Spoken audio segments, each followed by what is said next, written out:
Hash Brown from Team Hodl here. What it do? And you know, I hear a lot of people talking about blockchain and putting your skin in the game, getting some skin in the game, investing. But Wax.io is actually putting skins in the game. What you know about that? Do your research. On my PC playing games, attack to win, stacking skins and cash them in where Wax begins. I play rank some half step, like the way I exchange my assets. My hero just needs that last set.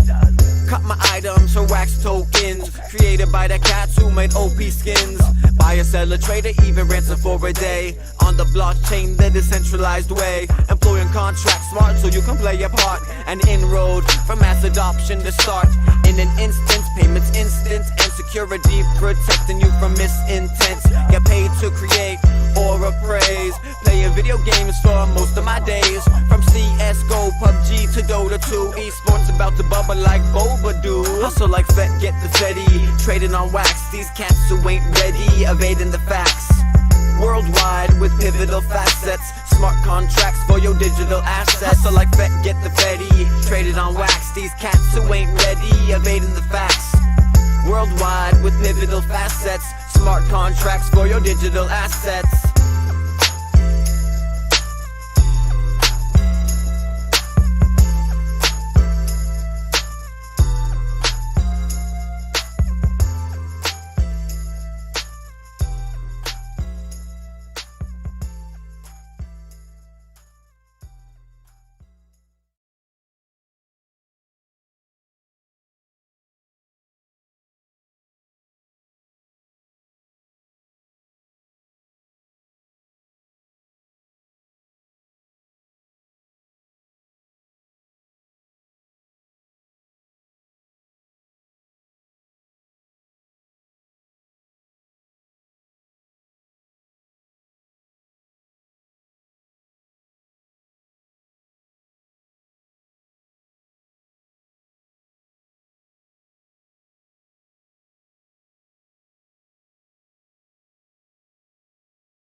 Fortune, I just got the news. I can be a millionaire too. Check the OP, what did he do? Gas in his bag so they go to the moon. Spent half an eighth, I got 1,000,000 coins like the real McCoy. You know I feel that joy, cause if it goes to a buck I won't believe my luck. And now 10 on my Lambos for me and my friends. Butterfly doors, but I'm already in dock. Trump is like Biff from my squad on the block. Jamming with a hold alive. Chat rooms we scroll at night. Bitcoin Ether, been told twice. Now I hold my ish like it's Moldavite.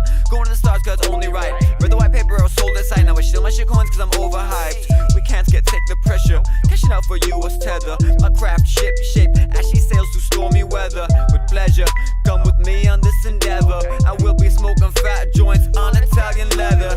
Crypto fam, welcome to Lambo land. Crypto fam, hot racing like ambulance. Crypto fam, welcome to Lambo land. Crypto fam, hot racing like ambulance. This goes out to my crypto squad and the crypto gods. Blockchain clearing that fiscal clog. Rolling through town like the Frisco fog. Push the button, bought some coins. Now push the button, start my whip. Used to push my feet through the tenderloin. Now I'm pushing this spaceship. Some thought it was a bubble. Now vision doubled. Wishing they had taken the trouble. Hardware wallets, private keys, no more paper and duffels. Bank staying puzzled. Now I'm going for hikes. Have my mountain sex. My returns just hit 10,000x. Used to be humble. Now I proudly flex. Should I fly to Dubai or Saudi next? And I only cashed out part of my assets. Hodl to my last breath. Not the one to half step. It's so strange. Wealth is like a rebirth. Clawed my way out of debt, fueled by my research. Crypto fam, welcome to Lambo land. Crypto fam, hot racing like ambulance. Crypto fam, welcome to Lambo land. Crypto fam, hot racing like ambulance.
I seek trends, trading on the weekend. You got weak hands, I got a killer streak, man. BTC trader, market shaker, coin curator, price dictator.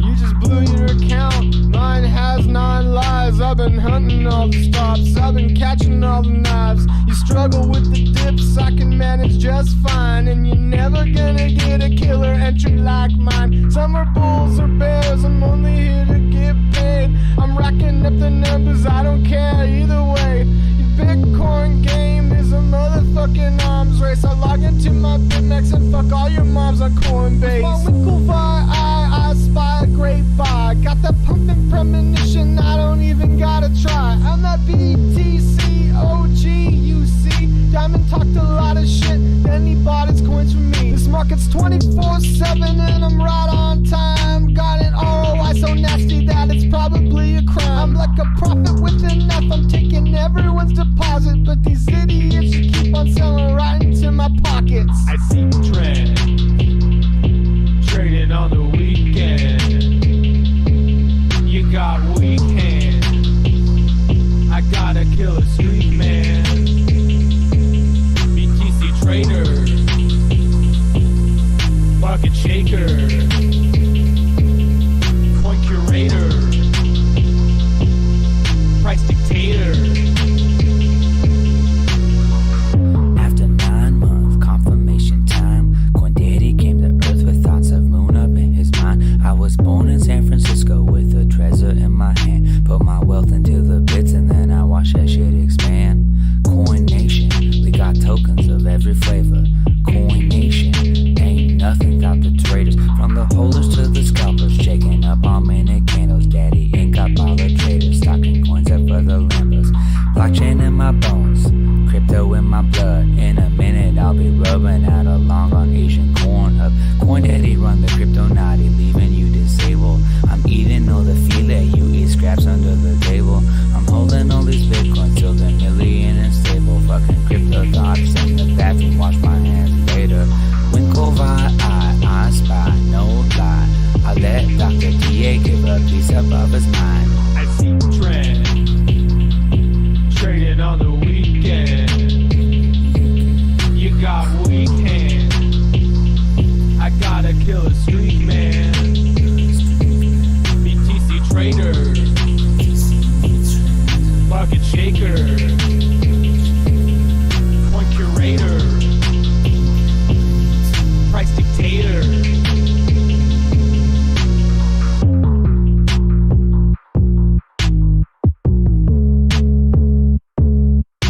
Quindaddy,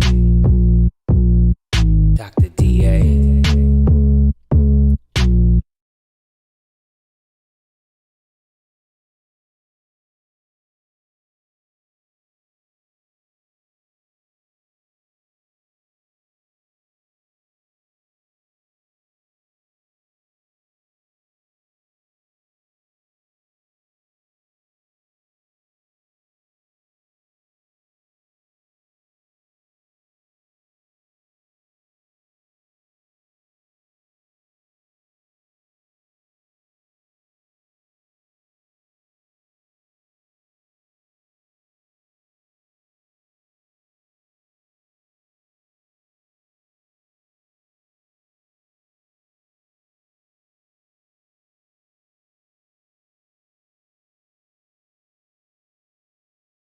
Energy made this one.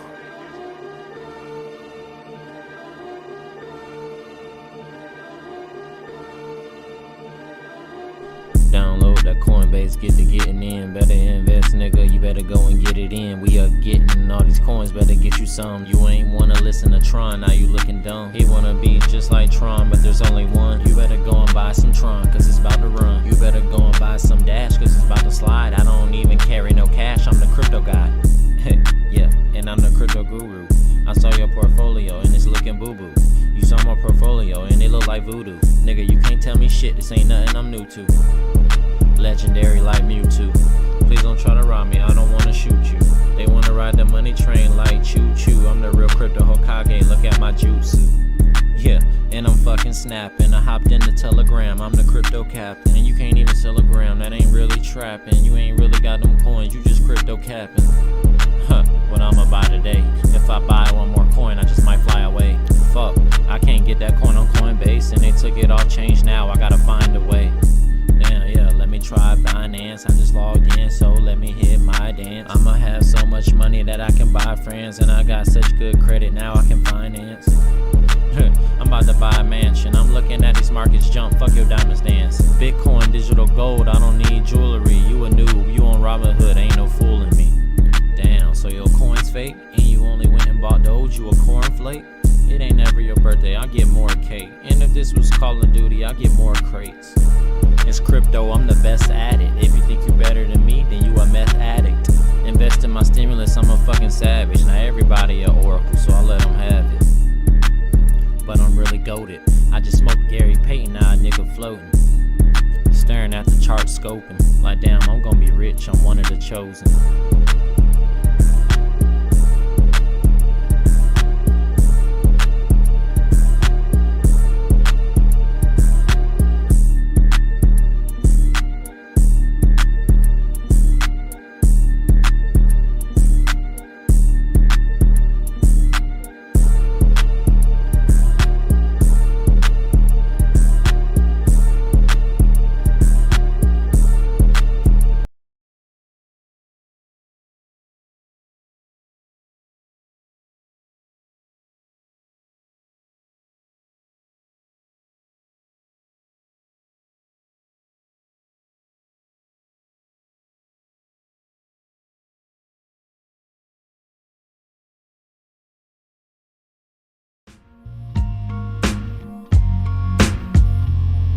How much money can you make in a day? Let's play, I got that crypto. I got that ripple. Yeah, I'm slanging Tron all day long. And you better believe I'm about to short some Bitcoin. Yeah, that's right, I'ma go and short some Bitcoin. Every day and every night, cause right now it's a bearish market. There ain't nothing in sight. Where the money at? Where's my fucking money? Where the money at? Where's my Bitcoin at? Where the money at? Where the money at? Where the money at? My Bitcoin. Where's the money at, yo? I need to go meditate or something. I think I should go stand in this corner. I just keep looking at the Satoshi number in my wallet and I don't know what to do. Oh my god, this is bad. Listen up kids and stop your clicks. You gotta kick it with the D-A-double-D-D-Y quick. If you wanna be a baller then you gotta do like this. You gotta shorter while it's hot and then you're living like a pimp. Bitcoin bleeding with the sins they call them ripples. Buying dipples.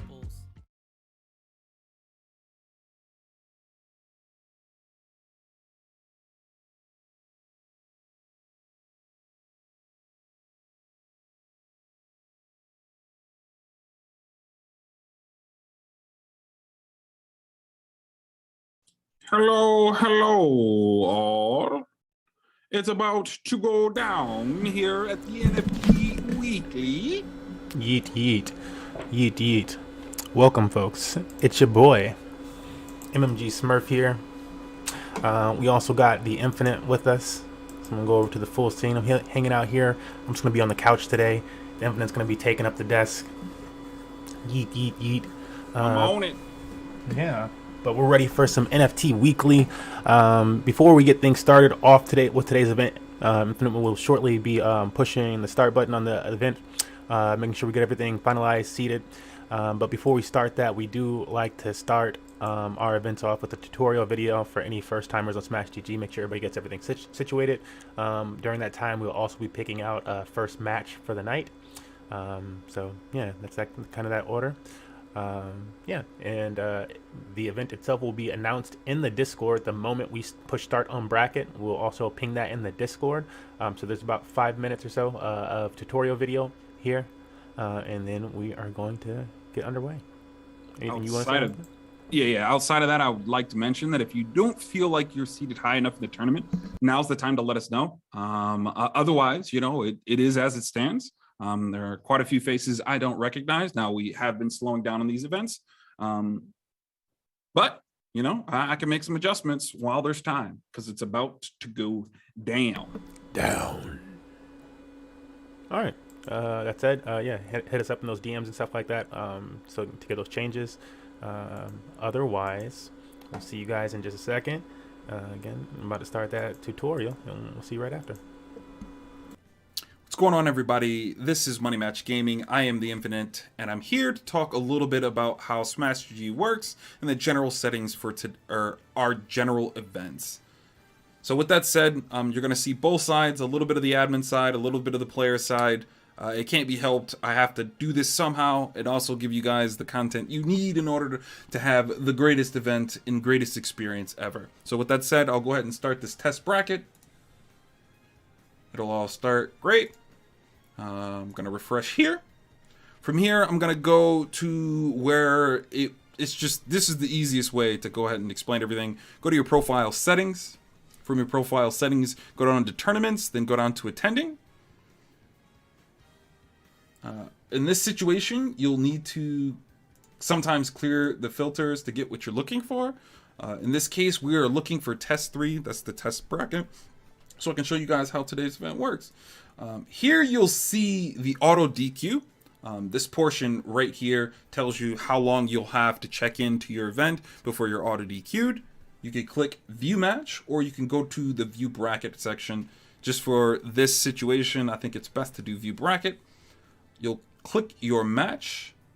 You'll go ahead and check in.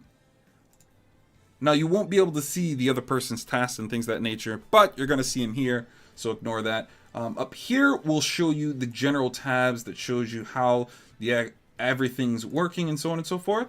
And, you know, who's checked in, who's arrived, all those different types of things. This is your general chat thing. As you can see, I've reset the bracket a few times to go ahead and get this video perfect. So let's go to the fake participant here. We'll check him in as well. We'll go ahead and it tells you to set up your arena details in the chat. So here you'll have to click that tab and have a conversation about who sets up the lobby and all that other stuff. And from there, you'll go ahead and create a lobby. I'll show you guys how to do that here shortly after I get with this basic understanding of Smash GG, and we'll go from there. So we'll assume that we've done that, you know, and then we'll shelve that to a little bit later. Both players have to do that before you guys can move on. This system will generally prompt you to do everything along the way, so you don't have to think too hard about things. Now, it's telling you to select a character for game 1. We're just going to click one character and get it started. I'm going to choose a different one because they can't both be the same. Awesome. Now it says it's my turn to strike one stage, so I'll strike one stage. My opponent will strike 2 stages, as you can see there. Let's do these 2. And then it'll be back to me. I'll strike one final stage. We'll do that one, which determines our location. You can see all the information that you need to see about what the general setup is, what characters we're playing, and the stage we've chosen. We'll go ahead and set up that lobby. We'll be in that lobby. We'll go ahead and start our match. And, you know, hey, I got to choose that I win. So I win. It'll ask both players to verify that information. So I verified it by selecting that I won. He verified it by saying, yes, that's the correct score. And now it says that I am responsible for banning a stage. So I'll go back to my point of view. And I will ban Lilac Cruz again. Opponent choosing stage. So now my opponent from those stages would choose his stage. We'll go there. Awesome, great. Now it's my turn to choose a character. And again, we wouldn't do this flip-floppy. It's just that I'm an admin and I'm doing both parties at once. Just so you guys have an understanding of how it works.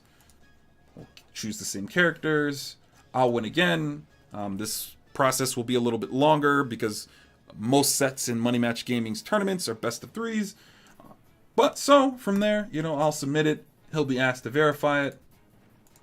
I'll verify it. Yay, I won. It'll ask me to confirm it one final time. If you don't do this, the bracket takes a little bit longer to do. So please be sure to confirm it. Confirm. Confirm on both ends.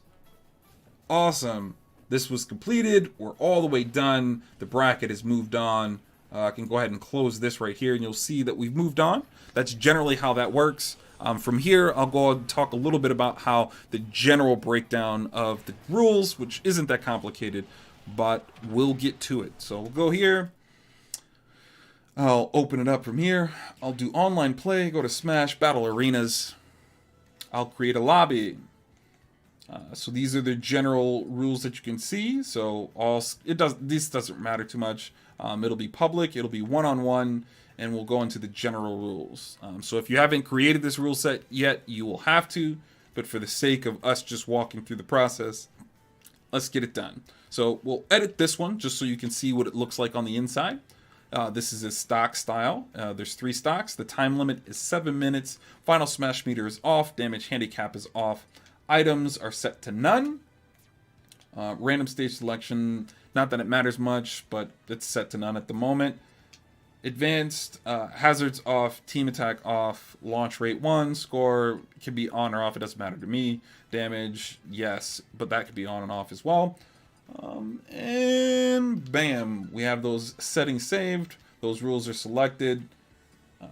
This doesn't matter too much. Hit the Y button a little bit. The amount of players in your lobby can affect, your internet connection, so please be aware of that.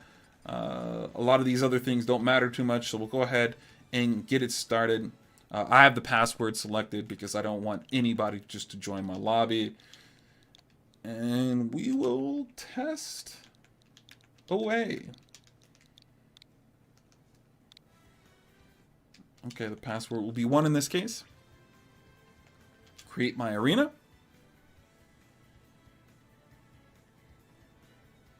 So my lobby is created. Now, if you're super unfamiliar with how these arena settings work, this will give you the general information for your lobby. Just go to this top ring here, click that. In the top right, you'll go ahead and see the ID and the password for today's event. I'll even do a little something fancy and circle it here.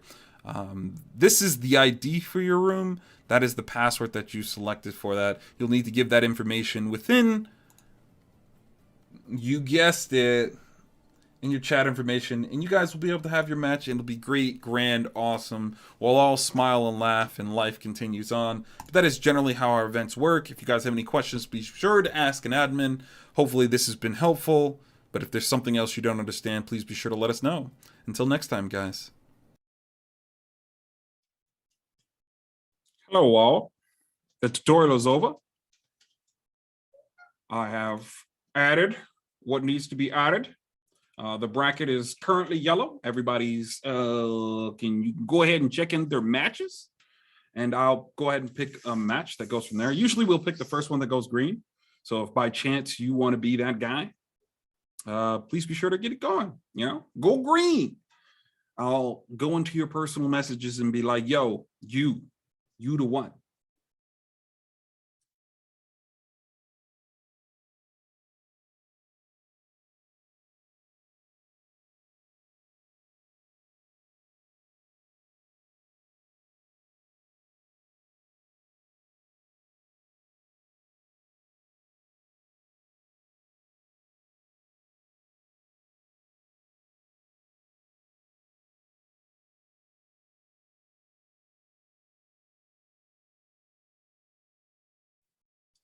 So our first match is going to be with Koi and King.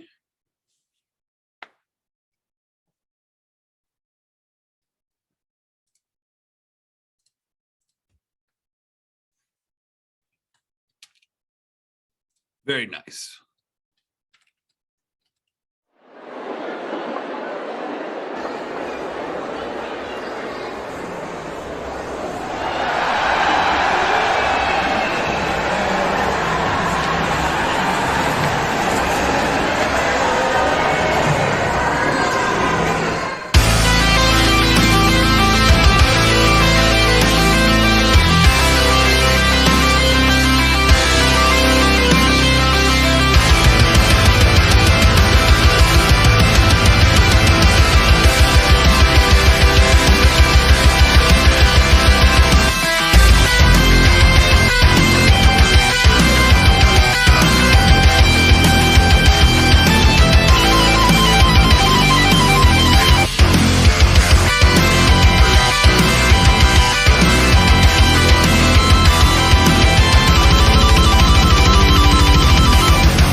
Hello, hello.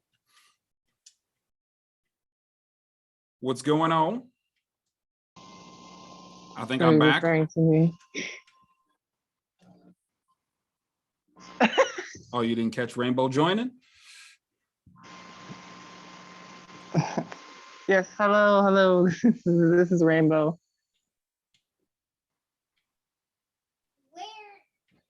I didn't know either. I thought I was going to be somewhere else this week, but I have still yet to miss one of these. I think I'm on like a pretty good streak for being able to come out and cast these, and it's been pretty nice. Nice. I might sound a little more low tones today, might pick up later in the event, but different sleep schedule. I naturally fell asleep a bit earlier, so. Life be like that, throwing the curveballs on sleep. Yeah, I'm so used to like this somewhat of a night owl like sleep schedule at this point. I really like staying up till about 2 to 3 to give myself more time to draw and stuff or do other activities at night. I have a lot of activities I like doing at night, so I have all that variety there. Yeah. And I'm not really as much of a morning person, I'm gonna be honest. What I do like about morning though is having time to interact with some people in different time zones, so that's always nice. But I have been able to catch them at other times, so it's not super priority anyway. But for the first time in a while, I did have breakfast as well, and I was like, yeah, this was pretty good. I kind of want to. I'm just like, my sleep schedule is. I could talk about it a little bit, honestly, but I've been overcompensating some of my sleep lately, and I'm trying to realize how much I really need so that I have time in the morning, time in the evening. I need time to have breakfast daily, so might be starting to do like 2 to 11 or something. That might be a good schedule for me. Yeah. I usually function well off of 8 or 9 hours of sleep. I might not sound like that, but interestingly enough, a lot of the times where I'm used to that schedule, actually. I'm pretty used to that schedule otherwise. And this is coming from days where I would commentate too, and it would sound perfectly fine. This is one of those weird days, but it's also the beginning of the event. I usually warm up throughout the event anyways. I'm sure people would love me to talk about this Pikachu versus Robin matchup here. We always love to hear how Rainbow's doing as well. Yeah, Especially absolutely. after not talking to you for a while. So, you know. Big true. It's always little lapses in between the events. It happens. Ooh, down smash. Ookie.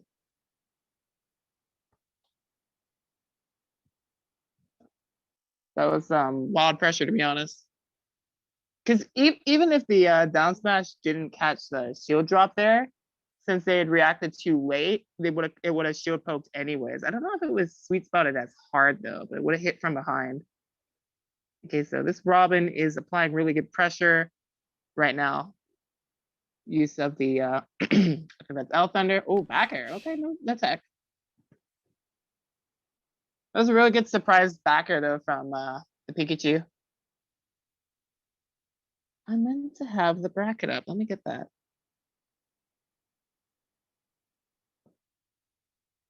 So I know who I'm dealing with here. I know the Robin is Koi because I did hear that.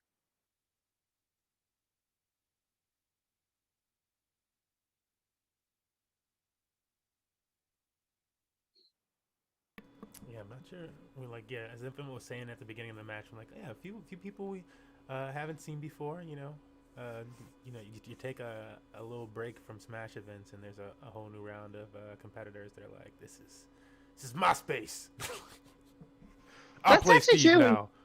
When you think about it, that's actually true in a way, because you'll see new people enter events and do really well themselves as well, and then they start grinding events as well. They start grinding practice. Oof. And then they're up at the top and you start seeing them more regularly too.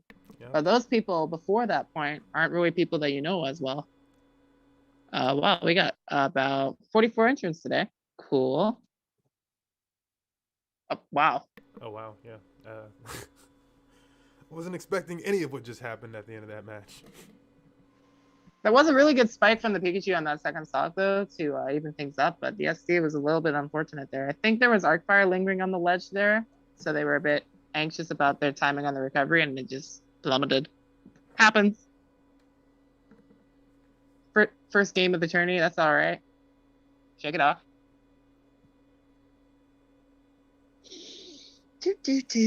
What we got here? Oh yeah, that's right. Smash GG updated. I forgot about that.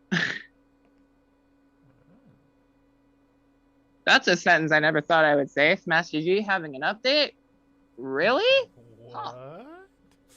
Yeah, I think it's a bit of a beta update right now where they let you opt in.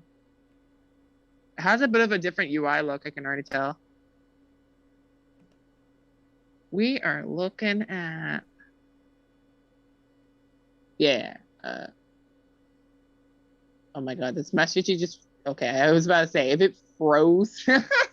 Okay, this is Koi versus King. Now I got the Pikachu tag. I was couldn't figure it out at first. Okay. In any case.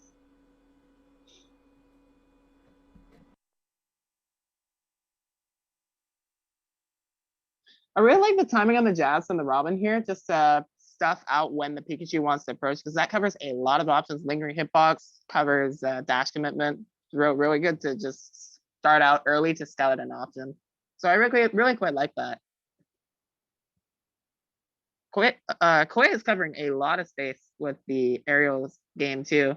You see that Nair just covering right where Pikachu would low profile too is really good versus the Pikachu matchup in particular.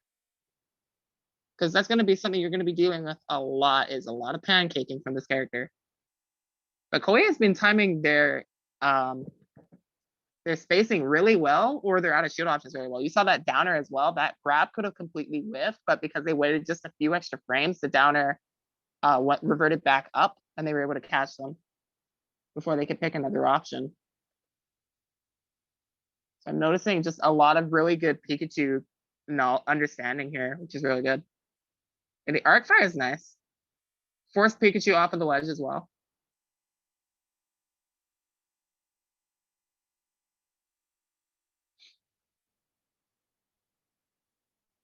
Really taking this space here. King is doing some pretty good chip here, so it's keeping it pretty close on this first stock, and I do like how patient they are on this first stock here. So I feel like against this player, rushing it might not be the key. Wow. Again, it's just every time Koi's in that situation, they just wait. They saw that spot dodge and grabbed right, and they knew their timing for the grab, and they just took it. We get back though, and lots of percent being built up here.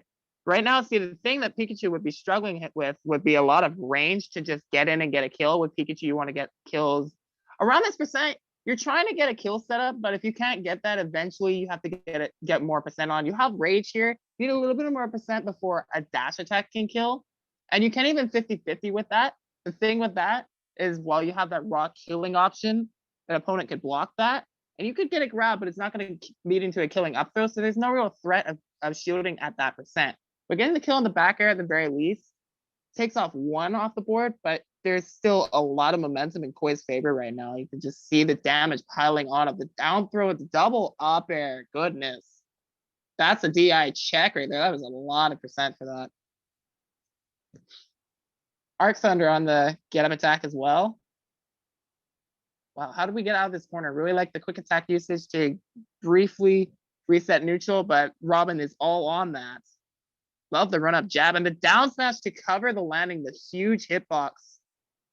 Completely covering the attempt on the T-Jolt landing there.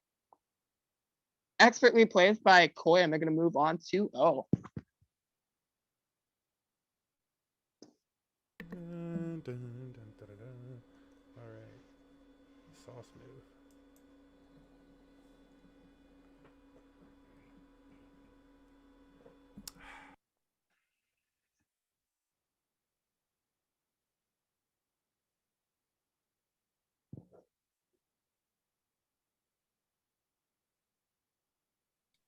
Okay, I'm just looking for another match. I'm hoping we can get chessboard and some yeast. Man, people with their names. If not, I guess we can go. Interesting names. Yeah. And then, or we could go with, we could ride with Koi. Yeah, maybe.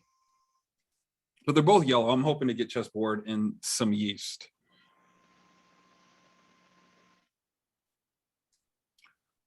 So we just chilling, y'all.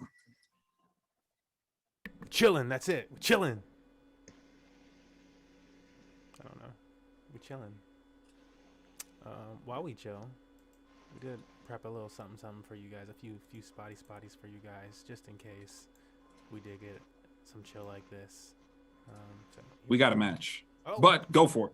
I'm still gonna go for it. He's going for it. Check this out.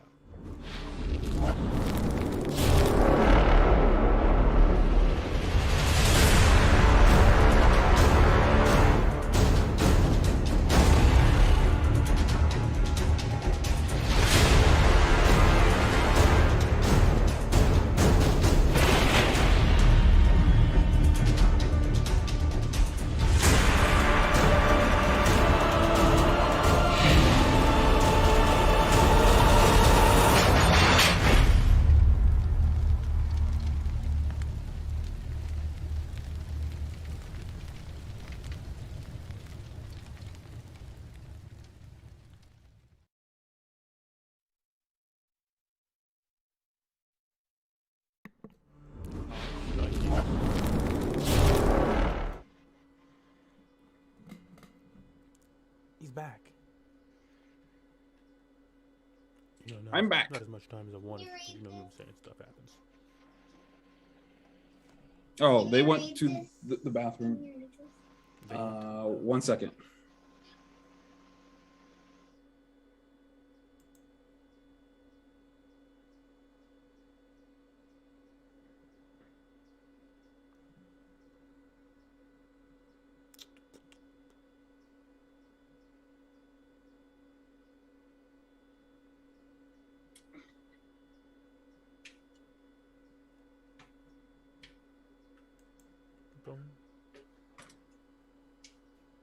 We got a Steve versus a Little Mac. Oh no, never mind. That looks A like Little Mac. I see. Yeah. Yes, Yeah, the Little Mac. That's lies. Straight lies. Yes, I see a me brawler and I say Little Mac too, of course, because they're just as relevant as each other. Giddy. Well, yeah, got a me brawler. Oh my. Yeah. So just looked into their profiles here. This is apparently a really good me brawler from Jersey, or a me brawler main, up against Chessboard with the Steve. And so far, some Yeast has gotten a lot of early presence off of using me brawler's aerial frame data to really get in and just space around shield. I feel like me brawler has some pretty safe options to space on shield and force out options that I think Steve will be less comfortable with. I'm seeing Chessboard has a game plan for out of shield options for sure, but it's not coming to them as easily as I think. And just the way that Yeast is covering this aerial space is getting a lot going, shutting down any opportunity where Chessboard wants to set up right now with a minecart or just make an aerial approach in general. Wow, the up air almost into the thrupper there. I'm so used to calling that piston punch, but I finally got it right this time for the 5 me bar mains out there. Oh my god. You do not want to miss attack if they have that neutral special. Oh no. Hold on, Yeast came to play. They're actually kind of nice with it. I can't lie. That was a really clean pickup. I forget what that move is called, but that is a deadly move to get caught by it. And they've got the flip kick special, the flip jump. I actually don't know what it's specifically called, but it's very similar to Zero Suits, except it has, I don't even think it has invincibility. It looks like it has better distance. And it couples with the air movement really well too for recovery. But now Chessboard's got something going. They set down a TNT, tries to trap them with a grab there to grab. I think they would grab release into that to get the percent, but I'm not sure if at the time it would blow up on them regardless. How exactly do we fend off this hungry me brawler right now? Got the diamond. That's going to force a lot of respect. Or not. Yeast coming down with the downer. We got, oh my god, he read the tech roll, or the no tech roll. That was so good. You good?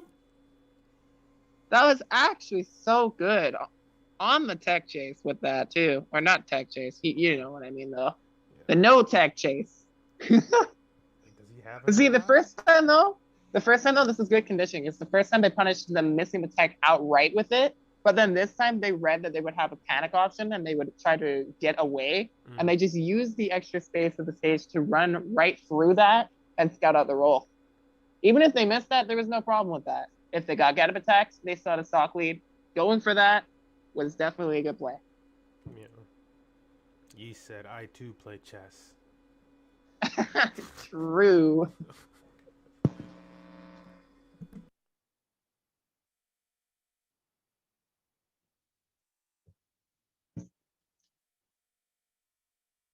Will we switch off of Steve? Nope. Okay, Steve will come I back. don't know. I didn't get a lot of data on chessboard, but I think they probably mainly play Steve here.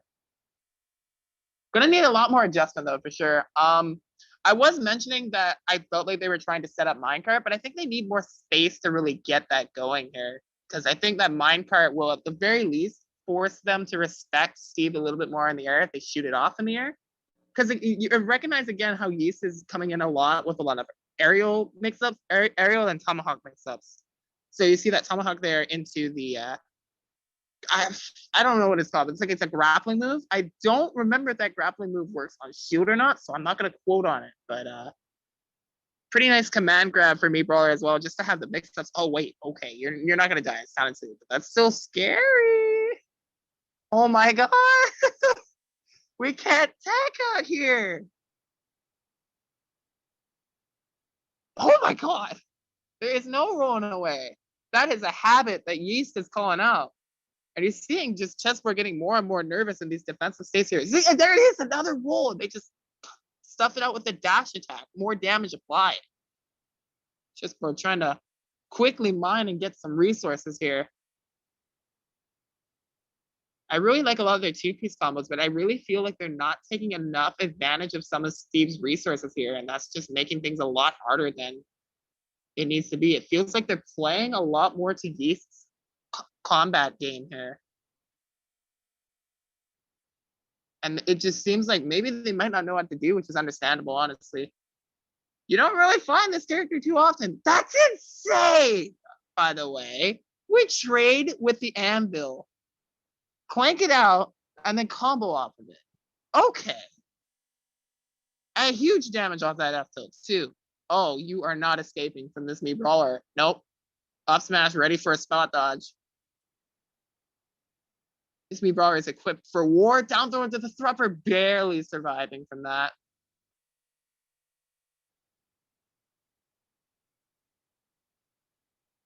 Hang on a minute. Okay, nice. Little confirm there, but Yee's gonna come up high. And nothing to fear there. Now, interestingly, if you miss that, there's a lot less of an animation for that. And that works out in their favor because chessboard isn't ready for the second follow-up. Going for it again just to close it out. Some Yeast takes it over. Chessboard 2-0.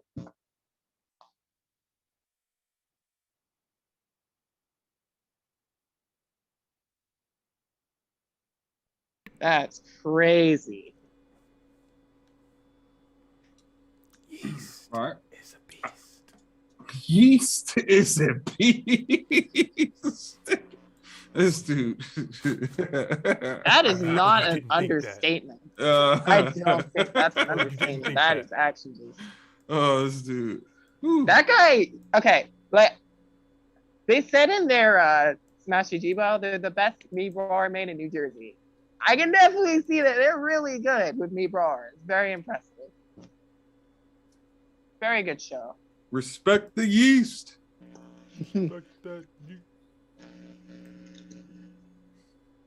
All right, so we're just waiting for our next match. Got one yellow and one coming up. Now's a good time, brother. I'll catch a match and let you know if we find one. All right, now is a good time, he says. Well, if now is a good time, guys, I would like to take this time to recognize some Money Match Gaming sponsors. This event is sponsored by people like you, including Rex Satoshi on Twitter, The Unholy Ghosts, TT1, Casual Ham, and Izzy Gon' Kill Ya for their continued. And we'd like to thank you guys for your continued support of Money Match Gaming. That includes things like subs. So yeah, just wanted to make sure you took some time out to give thanks to those that support us and help us do things like this event today. This is going to be one of the more ratchet segments of the thing. Hold on. I'm going to show you something. Yeah. Thanks to donations from viewers like you, Money Match Gaming has taken a $600 donation and utilized, again, we utilize cryptocurrency to fund our events. We're utilizing the DRIP network. We've been, believers of it for a while. And we took that $600 and turned it into $3,500, which is now paying us over $33 a day so that we can host events like this. And so if we wanted to do that $100 a week Smash Bros event, that's now a possibility here at Money Match Gaming. And this is just one of the things that we have that makes us that money in blockchain. So this all comes from, community support and, us figuring out ways to utilize that. So just want to take a moment, make the stream look a little weird and ratchet, but say thank you guys for your belief in us and our system. Wow. Now, while we wait for the next portion of stream, I am going to play a little video here. It's actually talking about drip.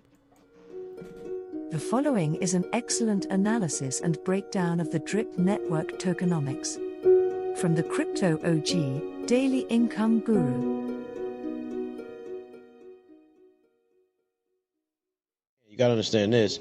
Anything that goes into the staking contract is burnt. And what it does is it takes some of the tax for that 10% and puts it into a separate contract simply to pay out people's 1% from the rewards. So essentially, if someone right now buys 1,000 drip and they put it in a staking contract, that's gone. Now the supply is even lower. So what we have going on right now is about 90% staked, which is burnt. And so the DEX is our own DEX, and then PancakeSwap, which has a little bit of liquidity, there's only roughly about 100,000 tokens. So that therefore the market cap right now is only somewhere around close to $900,000. So we're sitting at a $9 token with a under $1 million market cap. So what happens when we get to $10 million?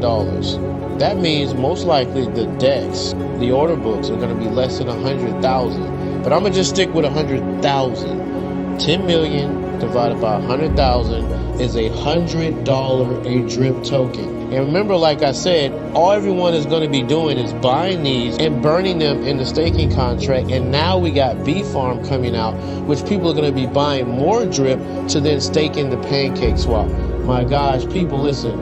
$100 drip token is the small. It's just it's nothing. $1,000 per drip is scary possible. The things that make up drip, that's Hex, Safe Moon, and one other thing I can think of, I can't think of the name, they're all at $1 billion market cap. Guys, this can easily be $1,000, $5,000 project. And if you're talking about even $100 million, guys, you do the math. This thing is designed to get coins out of the circulating supply and destroy them. It's simply amazing. And also to think about, because I know this is kind of long, this is the only staking coin that is not increasing in its circulation and total supply. It's doing the opposite. This is the only coin. I don't care what you look at. All other coins that you stake, they're increasing in supply to its total supply. Okay? So that's inflation. We have deflation going on here, and we're actually paying 1%, 365%. Guys, if you're selling right now, you're insane. This is probably the best coin to dollar cost average in stake to set yourself up to be a millionaire than I've ever seen.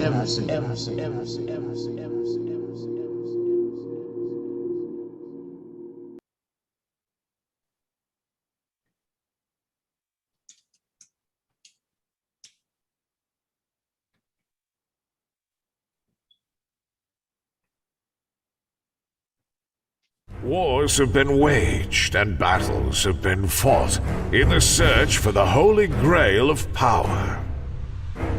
Forged together in the darkest parts of the universe, mystical elements from distant worlds, to form the ultimate source of power, the immortal gear that has remained hidden until now.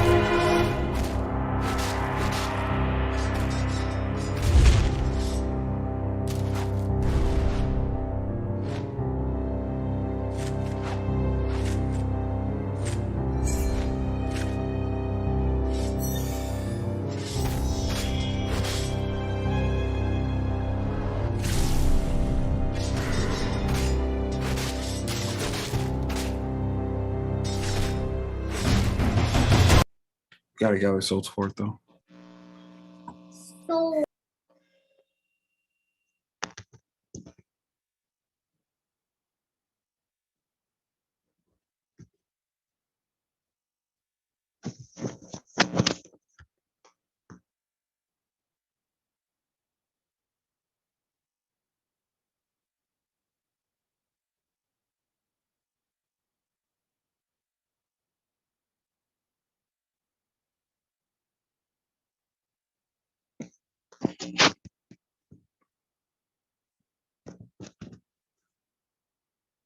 Okay, can they hear us now? Okay, perfect. Yeah, we just went straight into this. I had no idea because I was checking something, but yeah, here we are. Frog on the Joker versus Ispa Duck Hunt. I can tell who these are based off of their characters because I have a bit of familiarity with Ispa. They are a Duck Hunt main and I think a Mewtwo secondary, or they might be a co-main. I'm not sure. But I actually played them before, so I have a bit of experience with fighting their Duck Hunt, so I would understand that a bit at the very least. Yeah, looking for a lot of setups here is very typical of Duck Hunt, to be honest. Kind of hard for him to kind of just get things going without having Can out, because Can is very reliable due to a frame 1 hitbox on it, and just in general being a threat tool that can detonate on, well, a very, very hit and run style character that Duck Hunt is, pretty much. Pretty good at controlling neutral, but their weakness kind of relies a bit on getting a kill compared to a lot of other characters that are able to get things done with either a really reliable kill setup or just a very strong move. Duck Hunt kind of takes their time there or has to look for a read like that. That forward smash covered the ledge very nicely. That's what took the first stop there. Using the Can to cover the recovery, very good. Again, because of what I mentioned about it being frame 1, if they didn't have a Can active at that time, if Rock tried to challenge them on the recovery, they could have just shot out a Can anticipating that so that the Can would blow up on contact from them attacking them. And it would help their knockback to survive a bit longer. Just little stuff like that that Duck Hunt has can really help.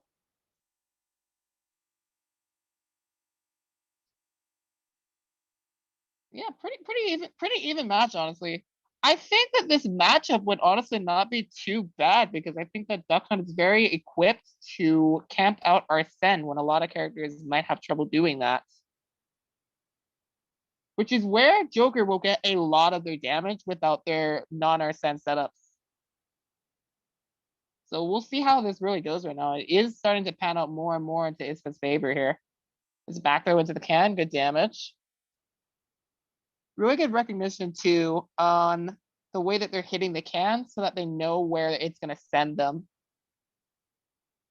You'll see that Duck Hunt, when they hit a Can, they'll often hit it with a specific tilt or another option so that they know that it's facing a certain way. Now, I can't tell you exactly how it works, but I think it's based off of the knockback of the move, depends on what direction it's sent and how it's going to be sent. Like there are different trajectories than just sending it forward and back. You can also set it with it up, so you can set it up super high or something.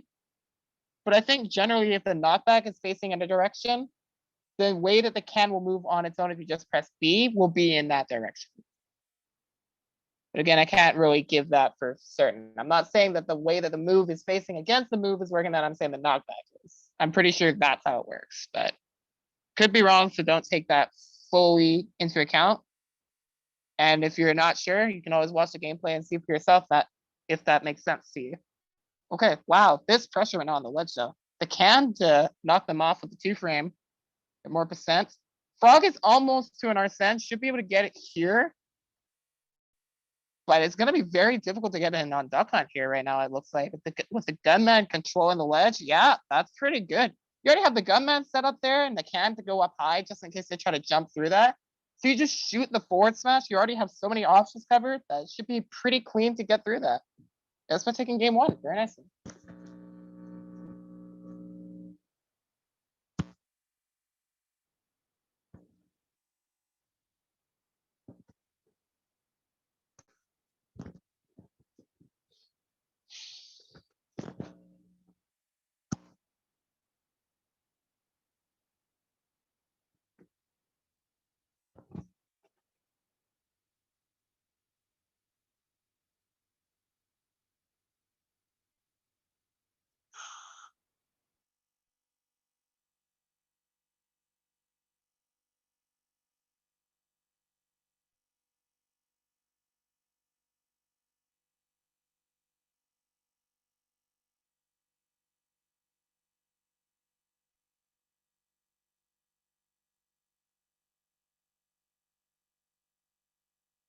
I'm honestly not sure what I'm going to expect from Frog here. I think I expect a counter pick or a different stage here, but I'm not sure what their answer to Duck Hunt would be. I'm not sure if Bayonetta does all that well versus Duck Hunt either. Not saying that Joker would do bad versus Duck Hunt. I think that match is okay. I said that I think it's even, or it could be Joker favored as well. It could also be Joker favored, but I honestly think, like, just thinking about the tools they have, even is pretty good. We're going to see the Rob switch from Frog here. Okay. This should honestly be a bit better. Matchup wise, I think this should be a bit better.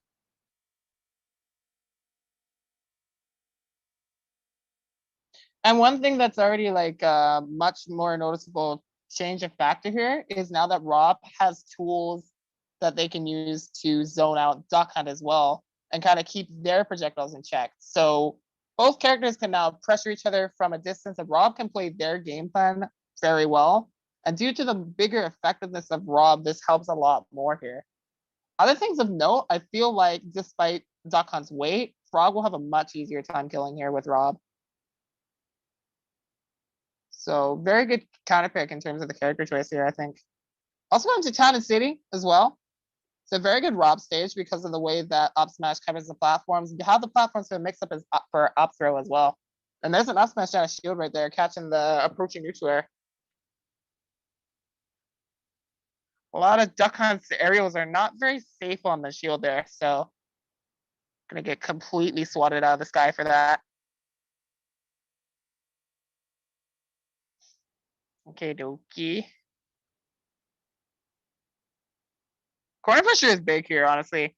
If Frog can overwhelm Duck Hunt, he's not gonna have a lot of options. Well, almost. Okay, using the can there, tries to follow up. Not quite. The can is off play right now, so they're gonna need a little bit of time. There's gonna come out there, and it gets the job done.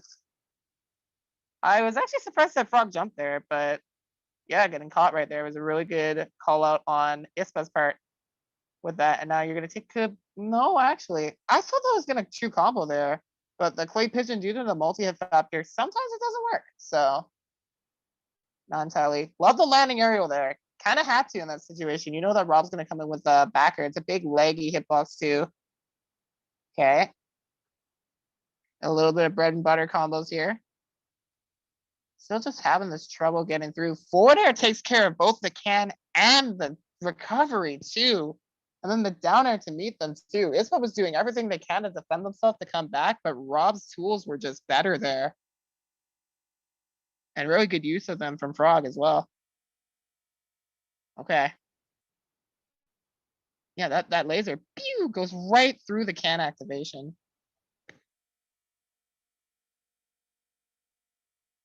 Okay, yep, goes right out of the gyro. It needs just a little bit more percent. I don't think Count is going to kill quite yet because it does have a bit of a staleness factor to it right now. It's doing some good damage. It's just going to be really hard to close in on Rob here. Frog is doing really, really good using this corner right now to force Ispa to approach.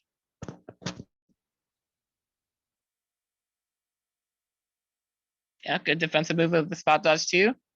Just really making sure to get through this obstacle course right now from Duck Hunt.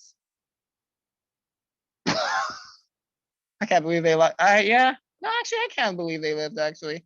Again, when I mentioned about that staleness factor, can is a move that you'll probably see hit the opponent quite a bit. If you keep repeatedly getting hit by a can, then you'll avoid dying at it around the percent that it would usually kill, which can help. Okay. But this is last stock here. If this guy can hold this stage center really well, this could benefit great here for getting a lot going. Got a lot of space to work with right now. Yeah, it's working in their favor. Clay pigeon into the op smash connects there. Some very nice damage off of that. Up air. Rob, can you land here? Hold on, the can. Lots of pressure being applied by this Arsenal. And the forward smash to catch the air dodge landing. Damn, Ispa, laugh it up. The comeback is complete with that. That was so good. This was going to take it over Frog 2-0 and move on. Really nice stuff.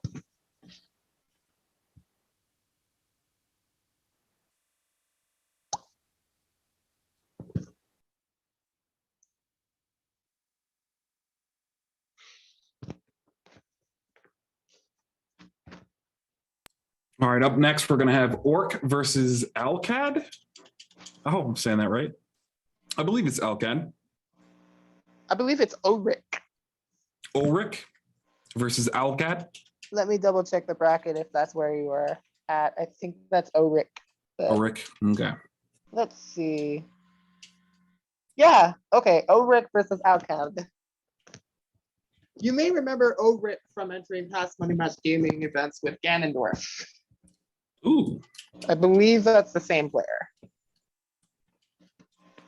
I do not.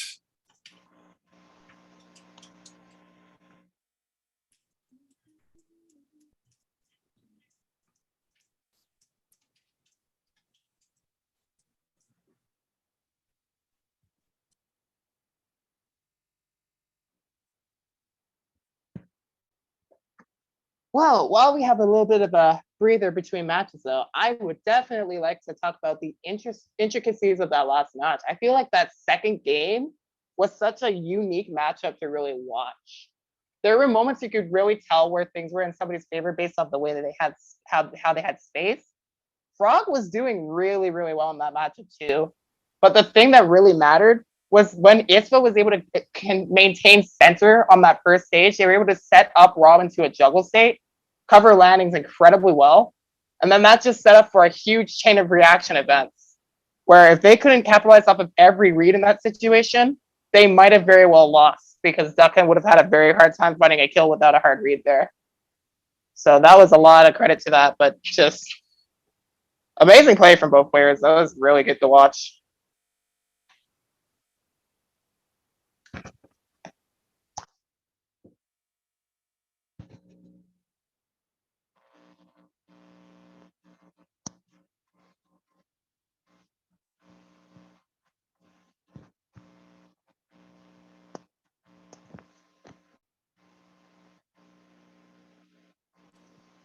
Gave him the foot.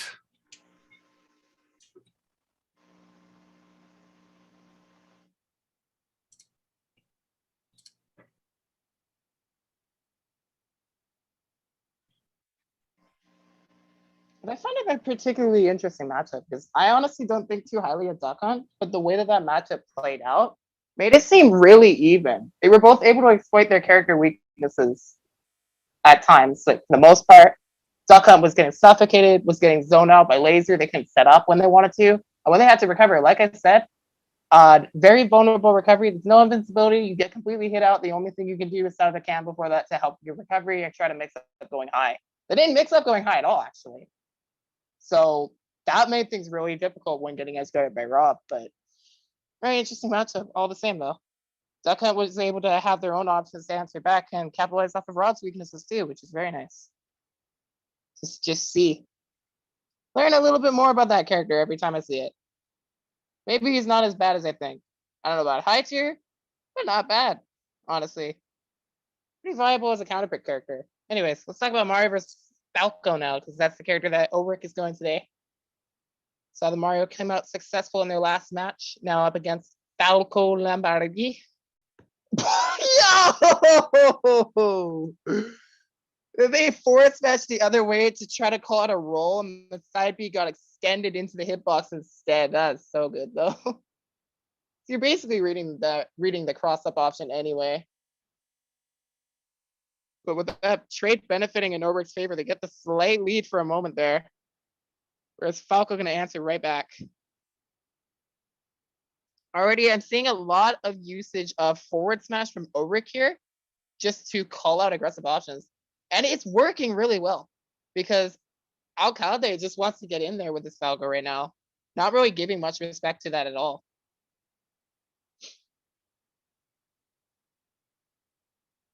Oh my goodness. I thought they were just going to run with the momentum of that fireball and try to forward air them there.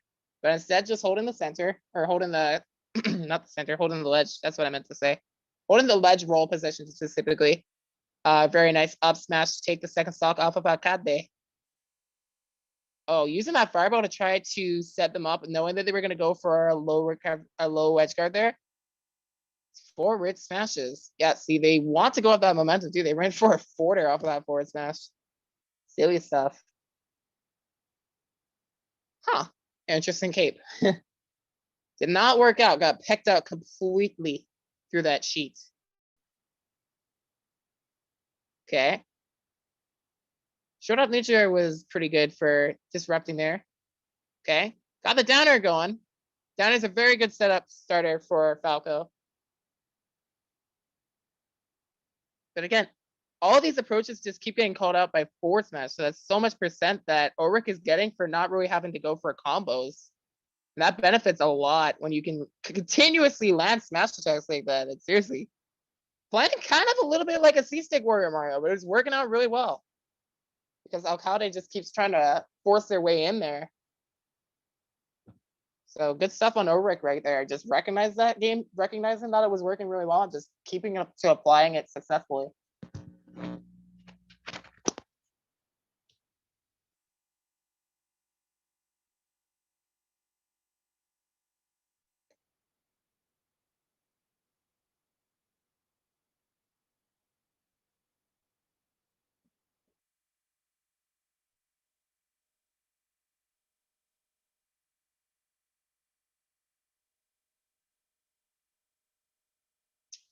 I think they're running it back just to the same stage here, which I think was Town and City.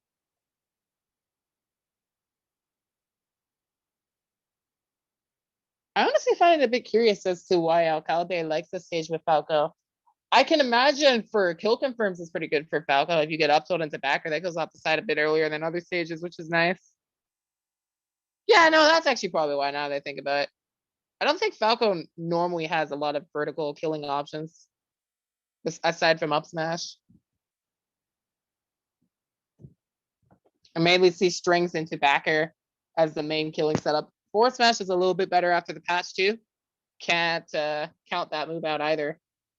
Falco's forward smash now has a bit better of a hitbox than it used to. Make it more reliable, which I quite like, honestly.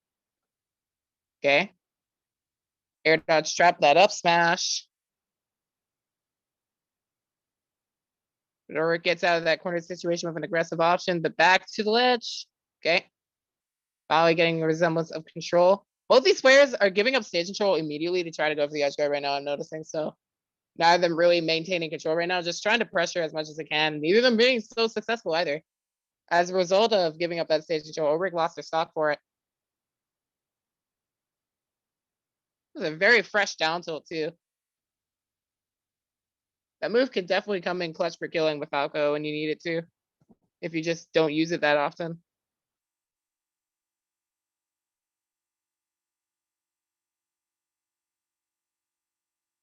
Alcalde definitely expects these smash attacks from Ulrich here at this percent. So they just keep blocking at any interaction that they see Ulrich approaching right now to prevent that from happening. Getting some really nice extra credit with all these little strings here and there in the backer. Ulrich's out pretty far. Okay. Avoiding the down tilt 2-frame there. Oh, that B reverse is gonna kill him. Ooh, I don't think Ulrich definitely did not want that. He did not want that. Okay. Almost got the call. See, the forward smash just worked better there. That would have been a really wonky sour spot normally. So that did some nice damage to land that.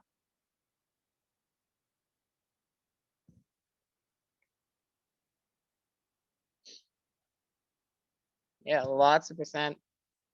This game, Alcalde is just cornering Ulrich a lot better than the first. Not letting them have as much space to work with.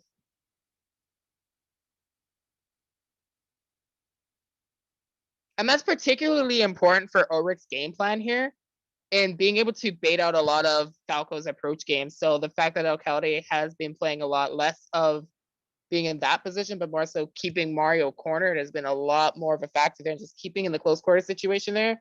Read the spot dodge clock, and that's going to be 1-1.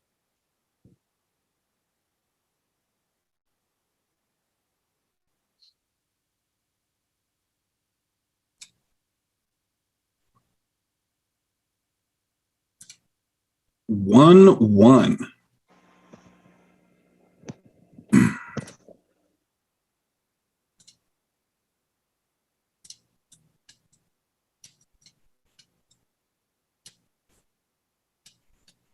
Question. Should we continue with this and get Morris in the winner of this? Or should we get Eastfa again against some yeast?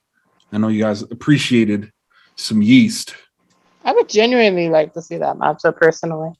Okay. All right. I'll hold out for that one.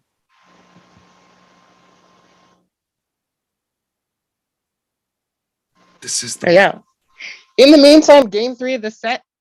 Stage counterpick from Ulrich. Where are we going? We're going to Kalos Pokemon League. Okay.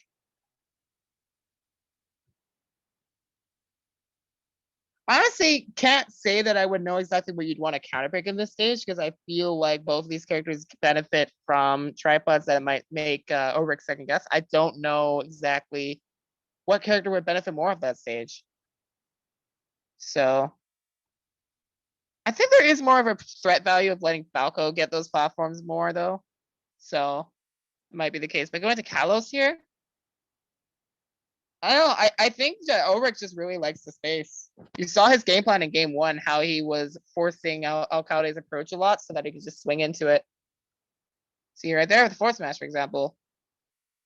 But a key factor right now to Alcalde's success, I noticed in that second game, was when he was able to take the first stock, Ulrich wasn't really able to get in there, and that's exactly that. Overextending in that corner there, going to get backered for it. And now you got to play catch up again. See what adjustments Ulrich made from the second game, though, by comparison to that. You're definitely going to want to look for that. Alcalde is looking for these falling forwarders and just completely playing outside of that range so that they can catch Mario from below. Good damage, too. Does a back air from Ulrich get some percent? Woo! See ya! With the cape. That was nice.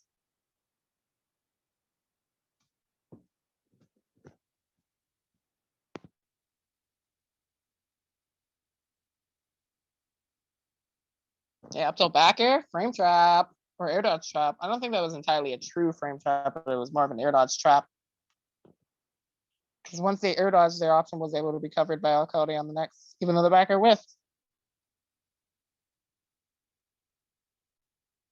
What we got here? Ooh, okay. Forward air drag down gets a little bit of extra percent on the jab. Not the kill, though. If Ulrich can get out of this corner, you can still apply a lot of early percent here because of Mario's early combo game. Oh, but the up smash scoops him right up. Alcalde playing this really, really well. Very confidently here. I noticed in the second game that he played a lot more with defense here, but now that he has this lead, he's really milking it. He's playing it super duper well.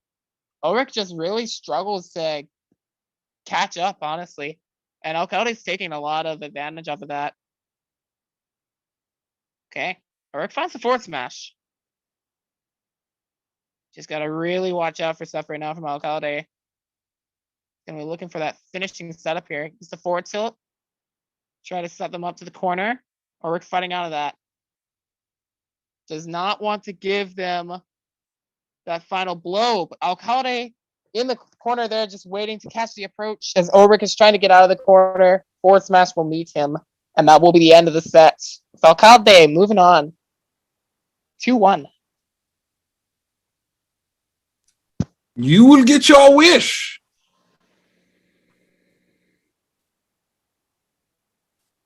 Eastfa versus some yeast. Right on time. Neat.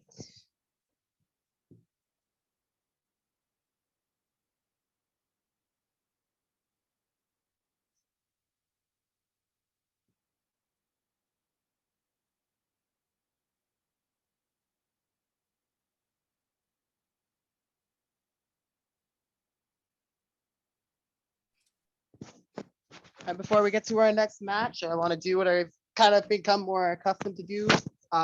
Give a little shout outs and congratulations to people who make top 8. So with that being said, congratulations to Koi and FF Finisher making it into winners top 8. Let me check losers, see if anyone's that far ahead. Nah, losers is pretty far behind right now. Yeah, nice stuff to both of those players. And I believe we'll be seeing both of them a little bit later in consecutive matches.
All right, what's up right now? We've got Istva versus some youth in winners corners. We saw both of these players earlier in the bracket playing up against some pretty respectable opponents, both making some very good wins to get here. And now we're going to see one of these two confirm their spot into top 8, whereas the other player will be sent down to losers, but they will have one more chance to make it into the top 8 bracket. It's still a pretty good spot to be in at that point. Can everybody see how this goes? Now, this is definitely not a matchup you see too often. You don't see me brawler too often. You don't see Duck Hunt too often. You probably see me brawler more than Duck Hunt, to be honest. Yeah, we're definitely going to be seeing a very interesting matchup here. So, in between, right after some Yeast set, I quickly looked up the names of the moves they were using. The side specials they're using right there, for example, is called Onslaught. That neutral B that I was calling out for punishes on text to get kills, that's Flashing Mach Punch. And what I did not know is that the up special is actually called Thrust Uppercut, and that's why people call it Thrupper for short. Did not know that. Down special is, of course, Faint Jump, as you see right there as well. Okay. Yes, Thrupper. I don't know why it's called that. What? I don't know about that killing at 80, but it definitely did. And you're gone! Punch right back. That is a very lethal forward smash. It has a lot of leg on it, but if you nail that, that's a heavy punish. So Yeast is right back in it and slightly in the lead too. Brawler definitely has the zone breaker tools to contest with Ducka, I'm noticing, and just having the amount of mobility as well. I feel like this matchup would honestly be favored to Brawler because of that. Not really seeming like he's getting walled out that much at all. Playing it very well. Just gonna try to look for the opening right here, really mixing up.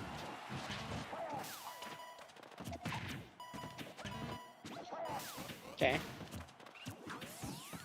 You know, as I said what I said, Isma's been playing this very patiently and carefully. and not letting Yeast get any more of their openings here. That Clay Pigeon covers so much area, that covers where Onslaught would come from too. That trade in Ispa's favor. At this point, gotta really pay attention to the gunman there. There's a certain gunman with a very sharp shot. Oh, wow.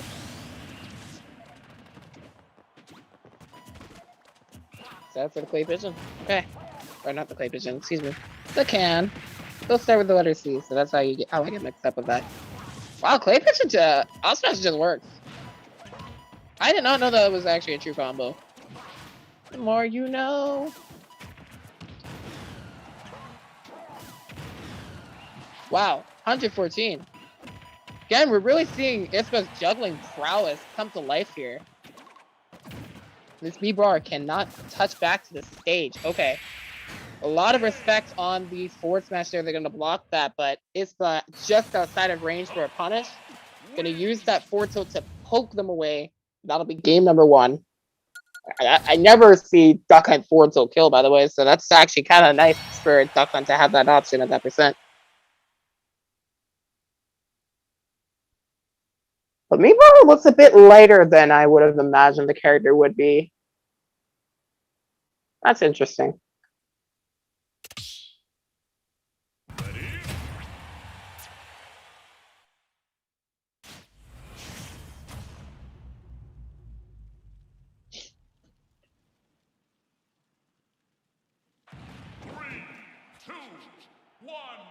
Okay, just gonna go back to the stage right here. I think Yeast kind of recognizes that it's more so on their current adaptation on the matchup rather than the stage, so they're just gonna go right back to it. Even though that wasn't necessarily like a close game, that was very Ispa favored after this first stock started to really snowball in their favor, honestly. So we'll see how this goes here.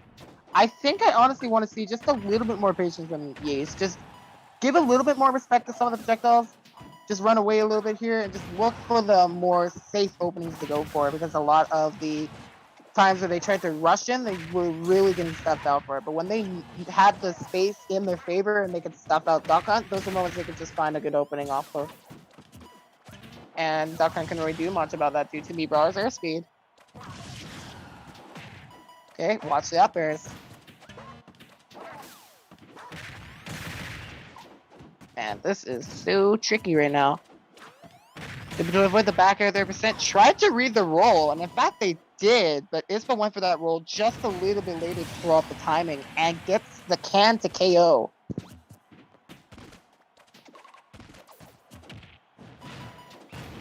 Okay. Oh, they jumped right into the can. Expected it to probably send them a little bit higher, just throwing out the flashing Mach Punch to get the kill.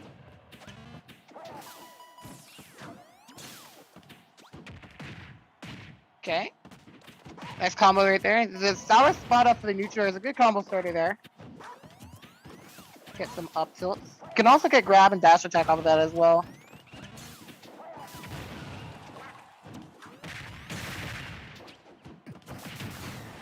Oh, a little bit early on the shield drop there. Now Yeast is definitely in a bit more trouble here.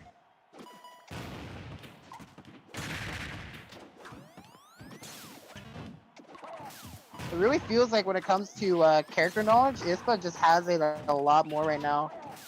I feel like the unfamiliarity for Duck Hunt is definitely biting at Yeast right now. They're still fighting pretty hard though, and playing their game plan the best they can and best they know.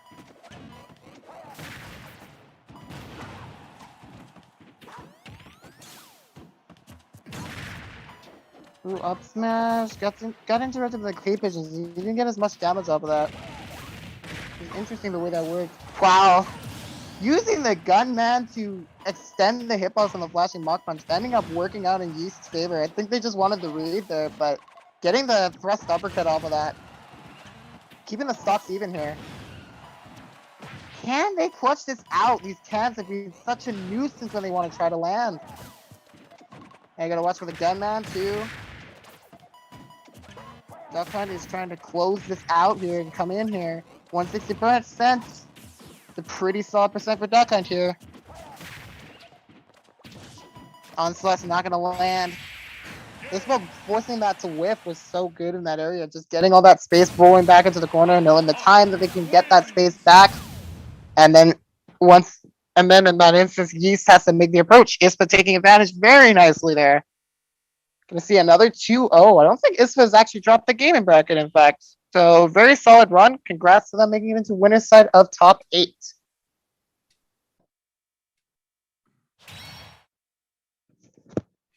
So question is, should we continue on with ISFA and Koi, or should we wait for Morrison Alcad to finish and get Finisher, which is a Captain America or Captain Falcon. America, true. Yeah. Yes, they're similar. They're not. He is but, Captain America to some people. 1-0. Mhm. Since those are both top 8, can we get both of those? Is that okay?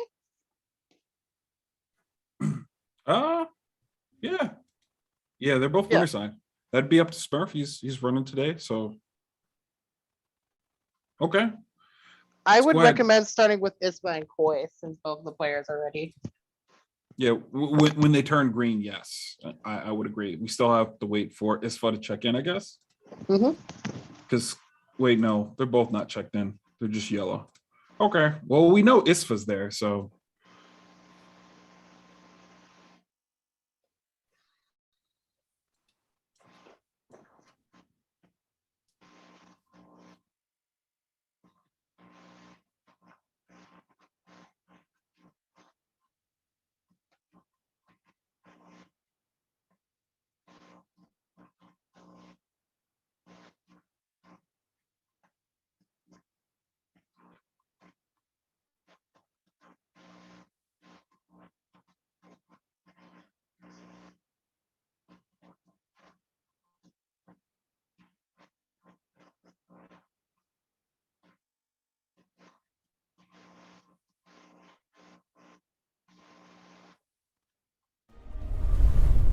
Welcome to the Splinterlands.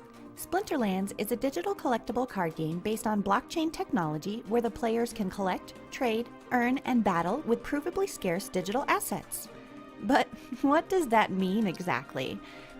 Physical collectible card games, like Magic the Gathering, are a lot more than just the game itself. They also include collectible assets that can be bought, traded, and sold on secondary markets. There are often even traders and resellers who earn a living off just buying and selling the game cards. Digital games normally don't have any of that. I'm sure you played digital games in the past, and you've probably amassed an impressive collection of items in those games. But what happens when you stop playing? Typically, those items just sit there, doing nothing, forever. And it often feels like all the time and money you've put in is wasted. Splinterlands is changing that. We are combining the best of both the physical and digital game worlds. Just like physical game cards, each Splinterlands card is a unique collectible that can be sold, traded, or even rented out at any time. In Splinterlands, you can use your cards to battle in ranked matches and tournaments to win cryptocurrency and other prizes, or if you don't have time to play or you have extra cards you don't use, you can sell them on various digital asset marketplaces or rent them out to other players. All of the cards in Splinterlands are limited in quantity, with brand new monsters and summoners being released as others in their print. Got your eye on some? Pick them up while you still can, and get in at the very beginning of a new era of digital collectibles and gaming. See you on the battlefield!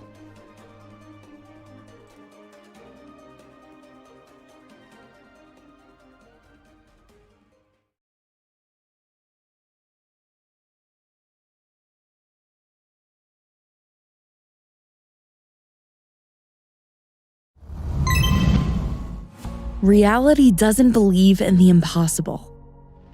It doesn't believe in moving without limits or traveling to other worlds. Reality will never let you be a tamer of Revamon. Never let you use a slingshot to throw energy balls. What if real and virtual worlds could seamlessly merge in one online role-playing game? Dive into the fantastic world of Revamon. Make the impossible possible.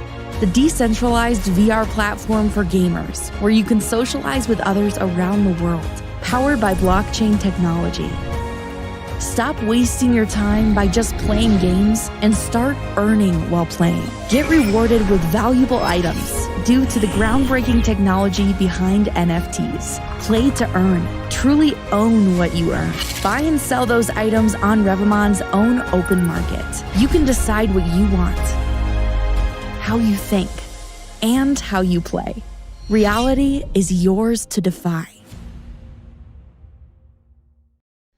All right, guys, so we're going to start this off with a fresh Discord account. But I'm already following us on DLive so that I can cut the time on one thing. So this video is primarily going to be for people that are already following Money Match Gaming on DLive, but the ticket system is still new to you and you want to be able to use it so that you can take advantage of that for our tournaments, our arenas, and the matchmaking that's 24/7. So we're going to join the Money Match Gaming server as a new account. Anyways, the server says to join start here. So that's where I'm going to go. And if I were to scroll to the bottom, it would say to start at the top. There are multiple ways to earn. Okay, cool. So I'm going to say that I'm a competitive player, which has opened up a bunch of other channels for me. And these are the things that competitive players can get. Here's some information that's important. Competitive players are required to follow Money Match Gaming, MMG on dlive.tv/moneymatchgaming, and submit a report of 3 tickets. So this is specific to tournaments that you wanted to play in. All competitive players use !drip command followed by DLive blockchain username, different from your display name, in lowercase with no spaces at the end. And this is how you get the adventurer role. Use the matchmaking command to then get access to matchmaking channels, which is why we can't see more down here. And so if we were to scroll down to these images here, that would be a little bit more information. The exact same information pretty much, actually, just in image form. So knowing what we have to do, we would go over to DLive. I'm going to go over here, and here's the account that we're going to be using. Here's another account that I'm going to make another video with. And if I look at this account's blockchain username, I'll go to that profile, go to the earnings tab, and beneath the account is Best of DLive, which is why my name is Bottle Best of DLive. Anyways, now that I have that, it says that I want to use !drip and enter it like this. So I'm going to do that.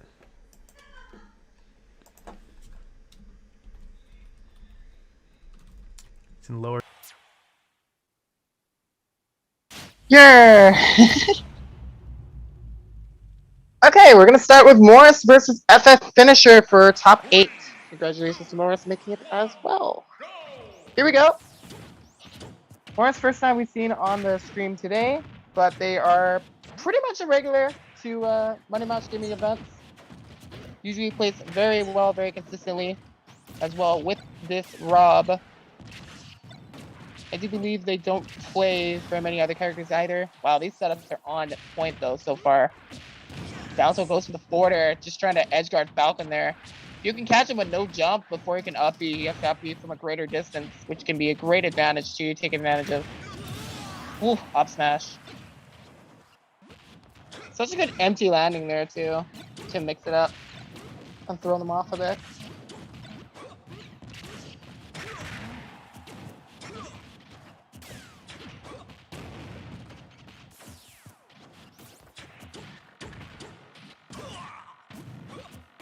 Okay.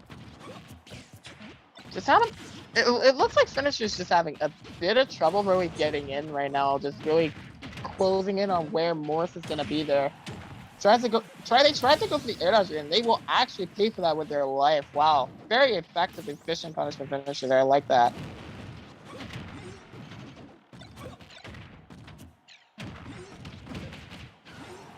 Okay. Morris is still holding this down though. Very good neutral air to fend them off.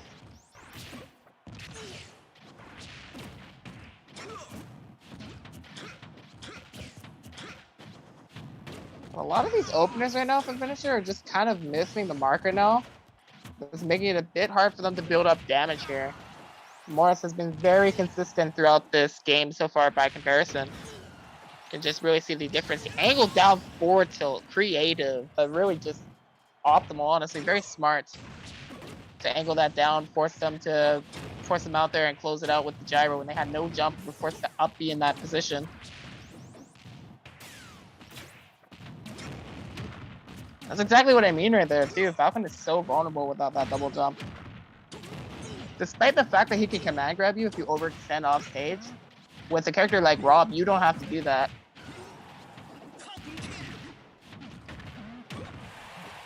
Man, really efficient. That was a huge whip punish. Wow.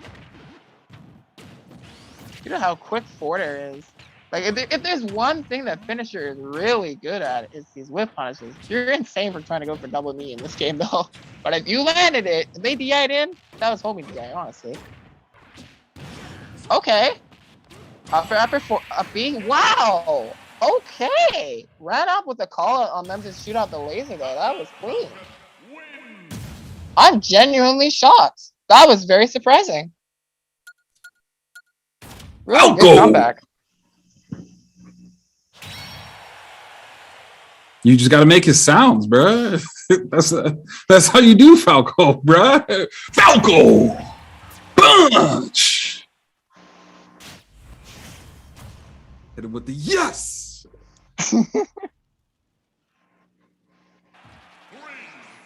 I'm genuinely shocked. Wow. I mean, seriously, that was just really good, though. There weren't really a lot of opportunities for Finisher to pressure there. So I think that definitely caught Morris off guard because they felt so comfortable to shoot that laser. Because Finisher would never have that opportunity normally. But in that moment off of the up B, they were in such a good spot to just run up and punish that. So clean first game for Finisher there, but not so clean on the recovery there off stage. Gonna force an SD pretty early. And Morris is gonna be nicely comfortable with that. Even though Finisher is definitely starting to find their stride now a bit more so. I'm seeing their spacing is improving quite a bit here. Just needed that oomph to get things going, I think.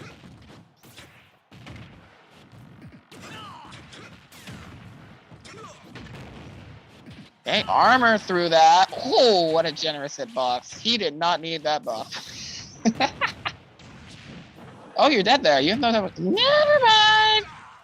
Really good, though. That was like max drift. I thought he was dead for sure.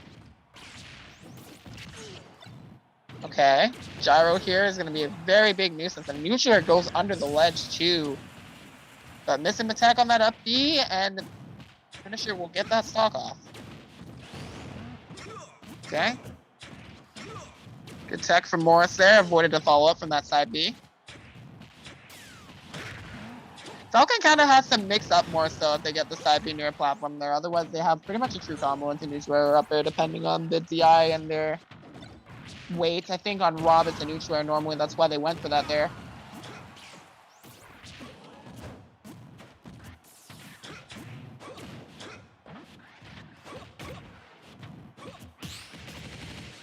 Wow. I mean, wow. Oh, you're dead there still, but that's insane. You got completely out of Rob's side B like that. Okay. A little bit early percent there for me to KO. Oh, wow. That's actually such a smart up air SD. Wow. Morris knew right there. They have the opportunity to get the kill, so just take them down with them. That'll tie up the set. We gotta cool down this Falcon a bit for sure. Might be getting a little bit too comfortable.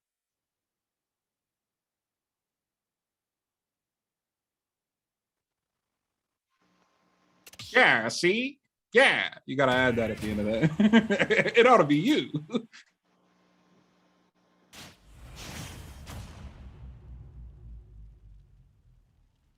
Well, we are going right back into it for the third game.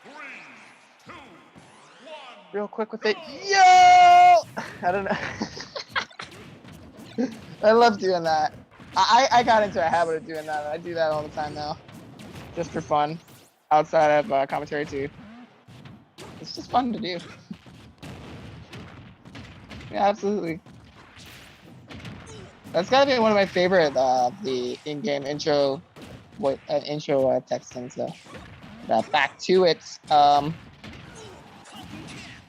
Now what we got here is honestly very hard for me to track exactly the playstyle of this Falcon here. It feels like they kind of pick some weird options sometimes, but it more so feels like they're picking mixed up options. But for the most part, it also seems like when they're trying to look for an option, they generally fish for that.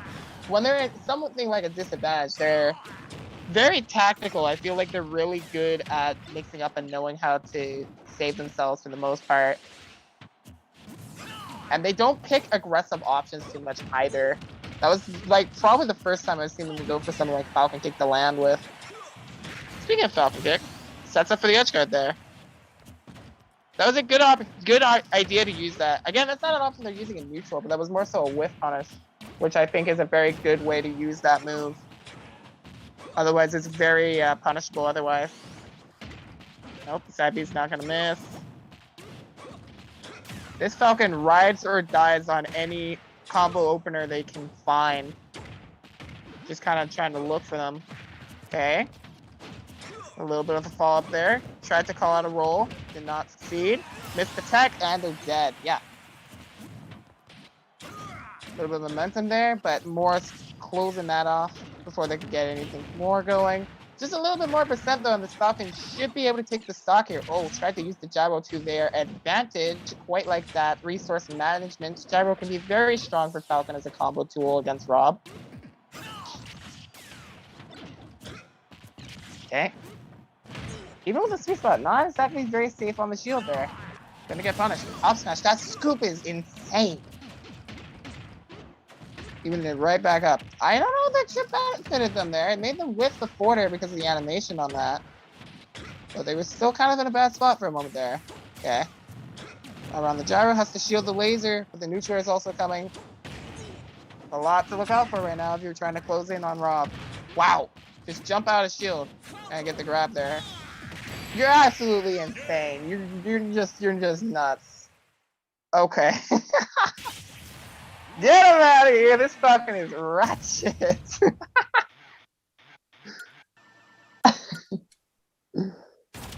I was rooting for the Falcon. The Captain Falcon. I would say if I would describe a playstyle, that Falcon plays with their heart. That is how I would describe it.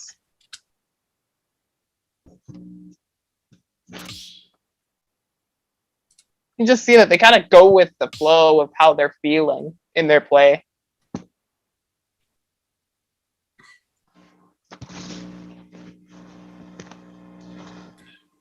So up next we'll have Eats. Man, dude. Koi versus Eatsfa.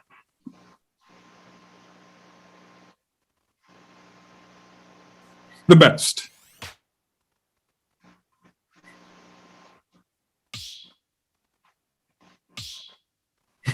Come on, you're better than that. Do the roar. What? Yeah, we're quoting movies. Oh, do the roar. Shrek? Yeah. It was like towards the beginning of the movie. I think it was like Shrek 3, and that kid kept asking him to do the roar. Shrek the Third is the one I have absolutely no idea about.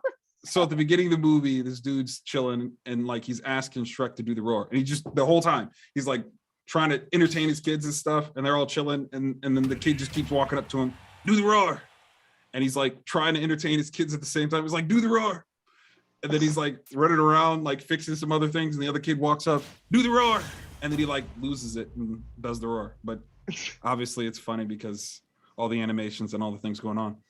Hey, was honestly, like that logic. sounds like a good joke to bring from that because I haven't heard a lot about. I heard a lot of good things about the humor, but that reminds me a lot of a really good scene from The Simpsons. That "Say the line" part.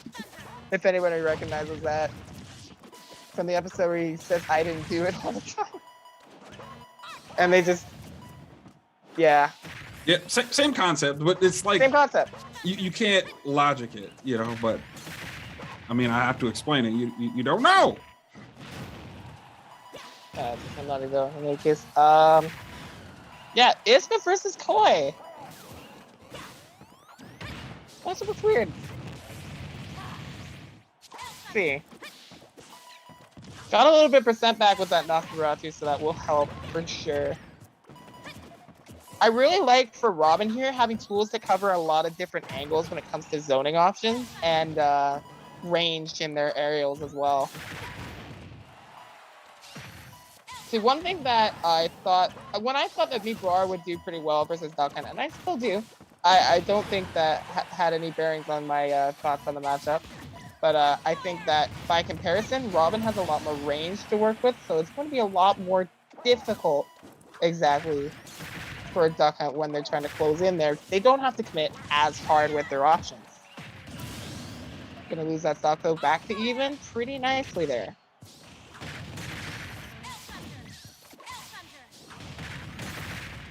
Wow, Clay Pigeon went through that Archfire. Wow. A well-placed jab will step out the gunman though. Good call out. Maybe a nice thing to just throw out here and there for Koi, honestly. Just to keep Duck Hunt in check. Up close.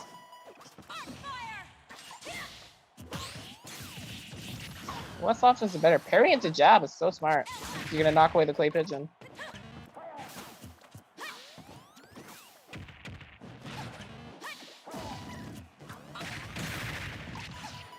Okay, nice disruption there. Wow, that's just gonna straight up kill. That's insane.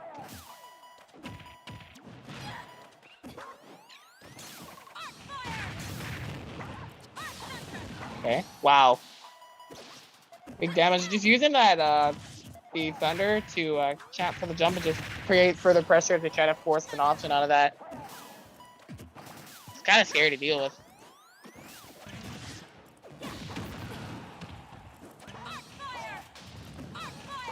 I think we might have found a hard match for Ispa, honestly. This is not looking easy. But at the same time, Ispa has made comebacks from worse spot, I feel like, in this tourney so far. So I can't count it out quite yet, but one thing that I'm really concerned about for Ispa right now is Robin's ability to kill confirm at reliably low percents. Like, when I say low, I mean around 100 compared to what Duck Hunt's capable of, and just being able to net those stocks very reliably is also a huge thing too. Love the dash attack, forcing the air dodge out of respect, and the up B to close it out. That's pretty much checkmate at that point. So you cover all options there. Solid play from Koi, taking the first game. Let's see how they mix it up.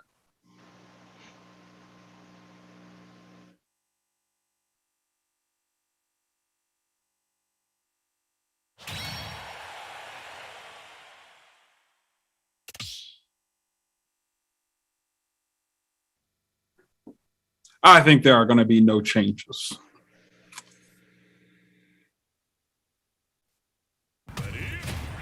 No changes. We're going back. Yeah.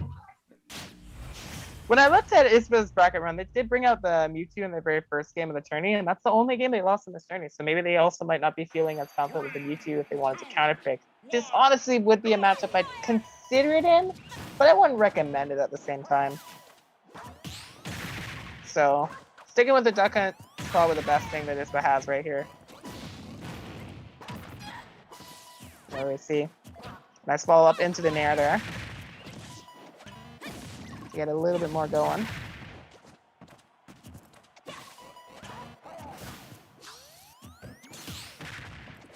I'm gonna claim in just that little extra hit off of the shooting the Clay Pigeon. Coming in there to poke. A little bit there. But right now we're just trying to figure out, I feel like, what Duck Hunt can exactly sell from in this matchup. You give Robin space, that's just as beneficial as Duck Hunt getting space here. If you let Robin get too close, you're gonna get suffocated, as we've seen before. Okay, wow, that's pretty good. That forward smash hit them on the ledge there. Definitely don't think Koi was expecting that. That SD is so unfortunate.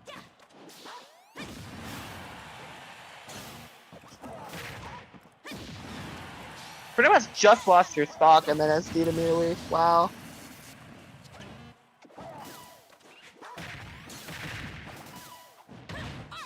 Okay. I think Clay Pigeon and Force Smash is very precise. So it can work, but just not quite.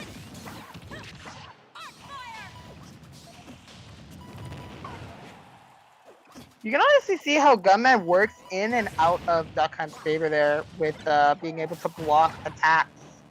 If Duck Hunt's too close to it, it extends the hitbox, but if he's just outside of range, he can use that as a retreat, as we saw right there. And that worked out really well.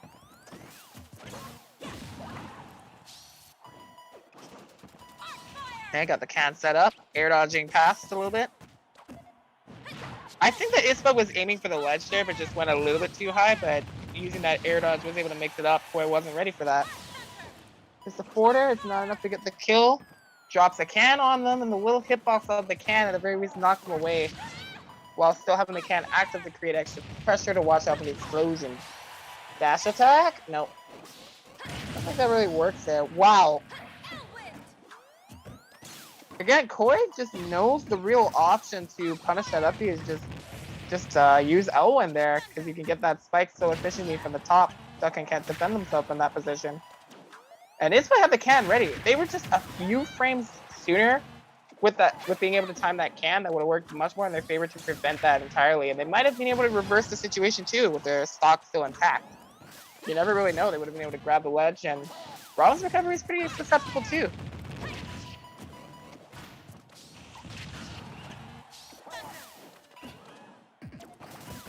Okay, forward smash, gotta watch it. Ispa loves to look for that when you're in the corner, because it covers so much space and forces so much respect. There's the up air. Quack, quack, quack. Nice. It ain't easy being cheesy. My mom is gonna let me, my mom.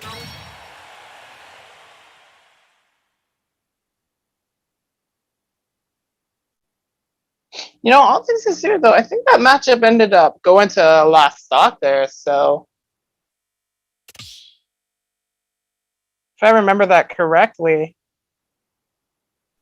I feel like if that SD didn't happen, that would have been pretty scary for Ispa. So we'll see. This matchup just kind of looks rough, so an opportunity like that, they'll definitely take to get the set even.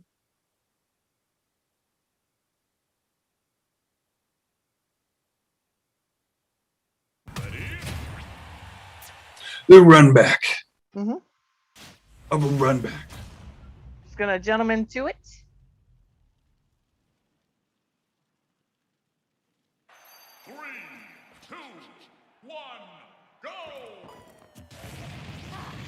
Wow, just run up and Nosferatu. Wow. And that's stuffed up the can activation.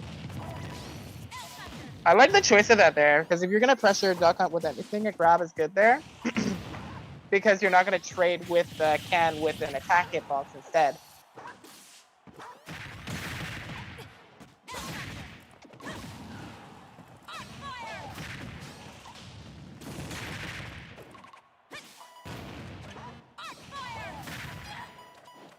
Okay. It's just so tricky to really see who's really favored here, but these cans are so good right now. Due to the way you can control that move, you can really punish Robin off stage without having to go off stage. This is good for Duck on there. Oh, is that gonna kill? Wow. You got Clay Pitch in the back here at, I think, 140. That's still connected. See right there, the Arc Fire lingered on the Gunman, and Robin couldn't do anything there. So they just got hit by the Claymore. Didn't take a lot of percent there, but it's just little things like that that Ispa will absolutely take in the situation right now to further a percent lead.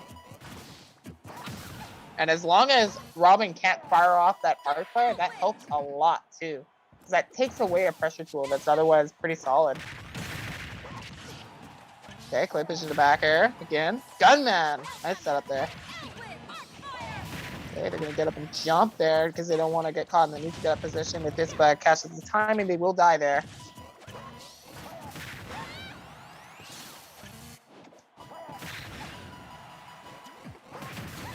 Shots on shot. Gotta watch for everything there. This character multi-manages you so much. You set up the Gunman and it's just vibing. You set up a can, comes out real quick. and then you're ready. You can cover another option too. Get stuck on, you gotta be ready for everything.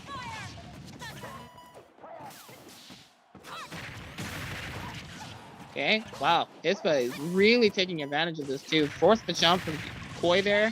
Okay, further damage of the clay pigeon. Excellent. Run up, goes for the downer off of that. Very close to true comboing too. The can exploding, but not quite enough here. Gonna try to make the low recovery to get back. The clay pigeon sniping the jump is so smart there. And the air dodge trap to complete it right there. Whiffing on the downer, but forcing out that air dodge as a result of that. It's gonna close it. Pretty nice awareness and pressure there from Ispa. And that's just so smart too. Like I said, that Koi would want to jump off the ledge to avoid giving them the timing they want to get a forward smash off. So you're already covering multiple options with that forward smash. Because we saw in the first game as well, they held the ledge too long, they just died to that. And due to having less iframes on the ledge as well, they couldn't hold on to it too long. So they had to pick a quick option. So using the clay pigeon allows them to stay at the roll distance and cover those options, just the same as they would with the forward smash, but it would be much more efficient at catching a jump. And then off of that, even if the downer whiffs, they have a second option there. They could just throw out that neutral air before Robin can get an aerial out. So Ispa moves on to winners finals.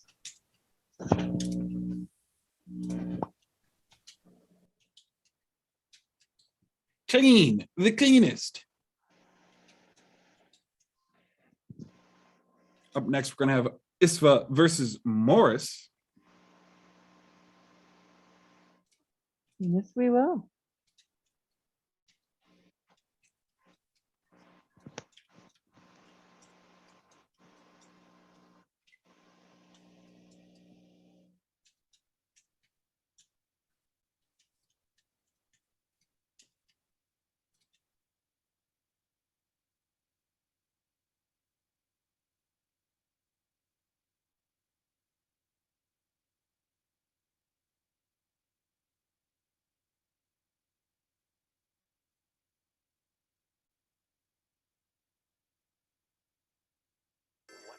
And you know, I hear a lot of people talking about blockchain and putting your skin in the game, getting some skin in the game, investing.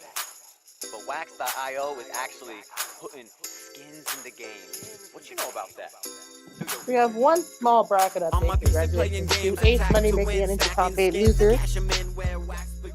I play rank some half step like the way I exchange my assets. My hero just needs a last set. Cut my items for wax tokens created by the cats who made OP skins. Buy a seller, trader, even ransom for a day. On the blockchain, the decentralized way. Employing contracts smart so you can play your part and enroll. Huh. Okay, we're good. 3, 2, 1, go!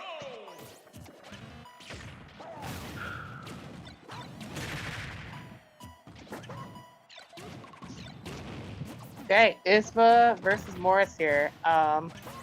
So we saw Morris just a little bit ago against Finisher. We haven't really seen much else of Morris's run here. So just to give a little rundown on that, they had a close set with Ace Money in their first round, and then had a clean win over Alcalde, and then playing against Finisher we just saw in the winners semis. So up here in winners finals, they're up against a very proficient Mexican duck hunt player. And we're going to see what they have to present here against this.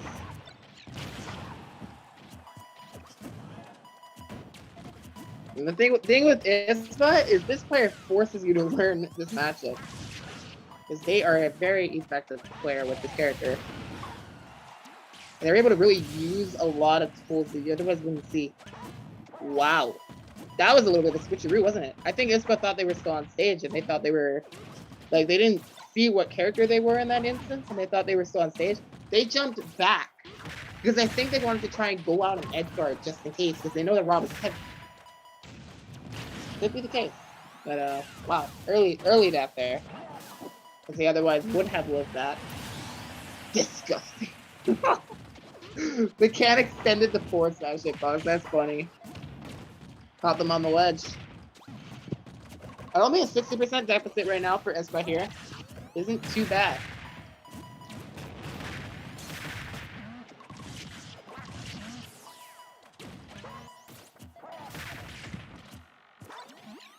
I'm gonna make a little bit of this early percent combo back. Good knowledge of Morse just running through the gunman right before the hitbox comes out to get that grab. Knowing that Doghunt doesn't have a lot of space in the corner either, you can much more effectively snatch him out there. And the side B is easy pickings on that up B.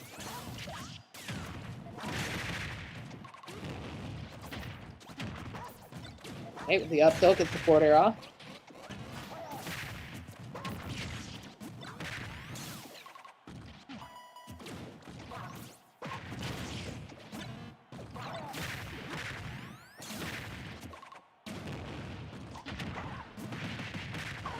Wow, yeah.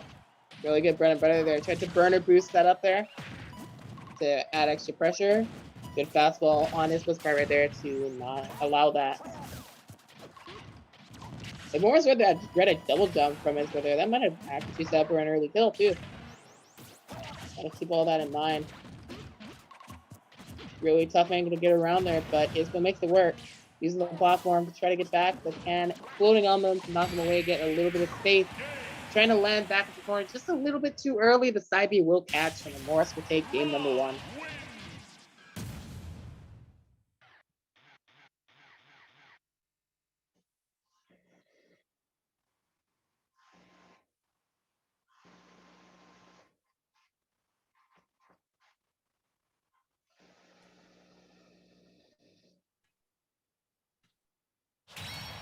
Like this camp game is just better.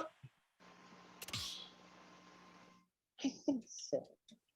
The camp zone game.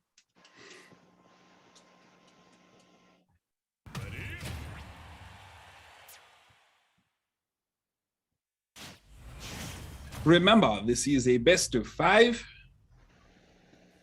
They can earn some experience here, you know? It's not all, you know, yeah.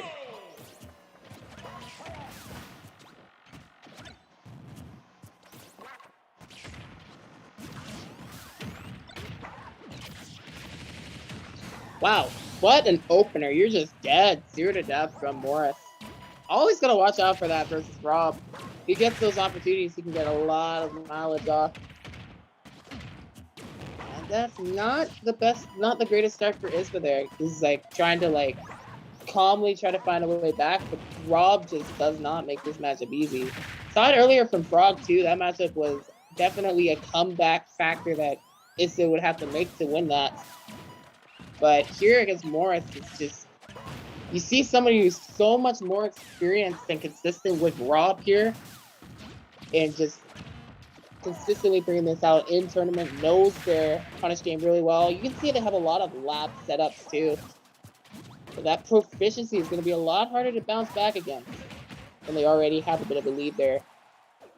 A good roll in will get them through just fine, and you're threatening that recovery distance with that forward air too. By blocking that can, he just takes extra damage here. This to be a stock, I think. It was actually good because I think Ispa chose not to mash there. And was able to avoid the up air there. Pretty much had a bit of a guess situation there. But if Morris went for an up smash, would be seeing 1 stock less. Okay, what do we got here? The can disrupting. Trying to get them into a juggle state. Morris lands too quickly for that though. Gonna get another stock there with the up throw. Morris is very content to play the shit game against Ispa.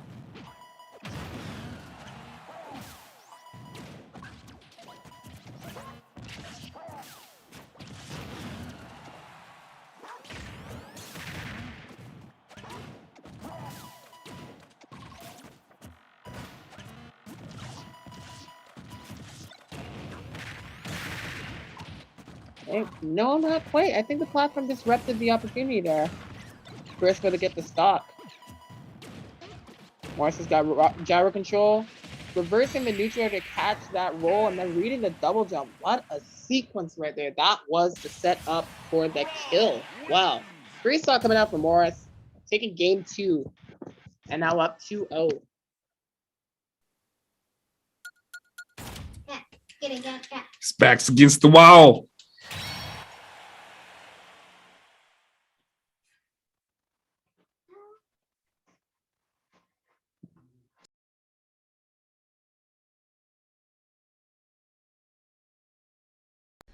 All right, guys. So we're gonna start this off with a fresh Discord.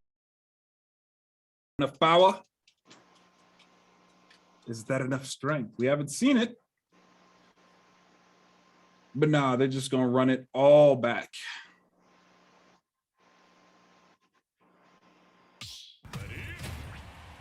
Oh no, he went Mewtwo. Oh, we are getting the Mewtwo. Yeah. I think he switched it up last second. Let's see how this goes. Yeah, right now, like, even though you have so much confidence with your main with Duckland here, it just really did not work out in that second game there. And that might have forced the mentality change from Ispa here going to see if anything changes with the Mewtwo. And maybe they can use a little bit of unfamiliarity with the Mewtwo here. You have a Reflector, which is a better factor probably against Laser. Because while I did say that Gunman and Can are good for tanking projectiles, Laser just goes straight through that. We did see that as well in an earlier set as well. So with Mewtwo here, you have a bit more projectile control as I can't speak because confusion! That was disabled actually, but I was thoroughly confused all the same. Man, well placed disable there to call out the approach, but you are so light, you are gonna die. I think up smash just covers all options because of Mewtwo's hitbox in the air too, even if you did mash out quick enough there. So a quick stock trading Morris's favor here. Down tilt to pressure grab, down throw, up tilt, up air, dead. Wow. Jeez. Mewtwo just dies from that. Oh my god. Not the best situation for Ispa here. The Mewtwo honestly looks like it's handling the matchup a bit better, but I feel like being brought out at this point of the set might honestly be a bit of a negative factor here for Ispa because Morris already has so much momentum. Chai would have clipped them on the recovery too, 84%. Not looking the most pretty right now. Reflector keeping the laser in check though. Definitely something to keep in mind for this matchup.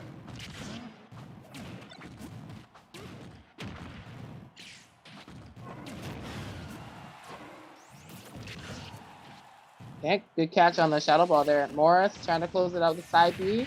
Very low recovery that Mewtwo can make, but he's going to die to that upper. He's getting so light. You can't even challenge people, challenge Rob below the stage. You're going to die for that too. Wow. And that's going to be a 3-0 for Morris there. Going to move on into Grands.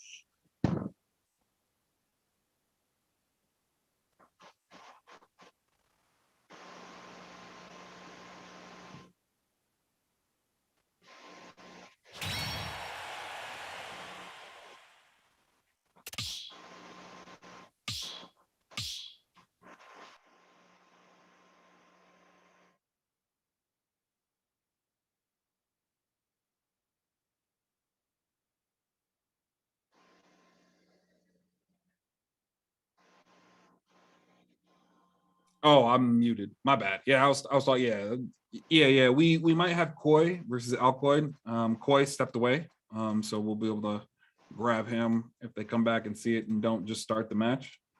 But maybe Alcade will see it. Yeah, okay.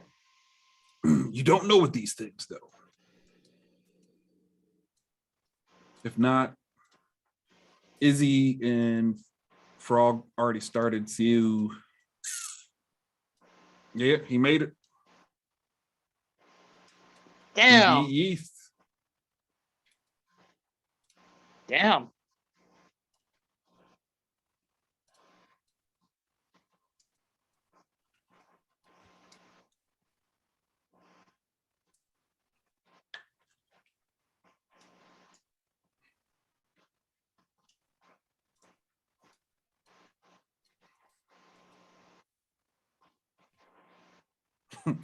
I feel good. Well,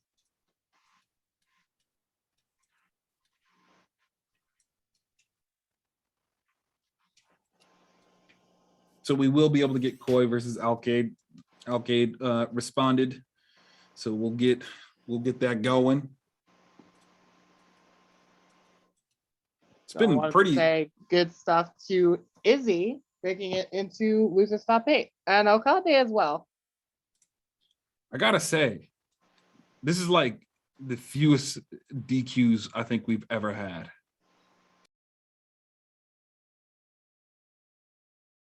It's Frog, right?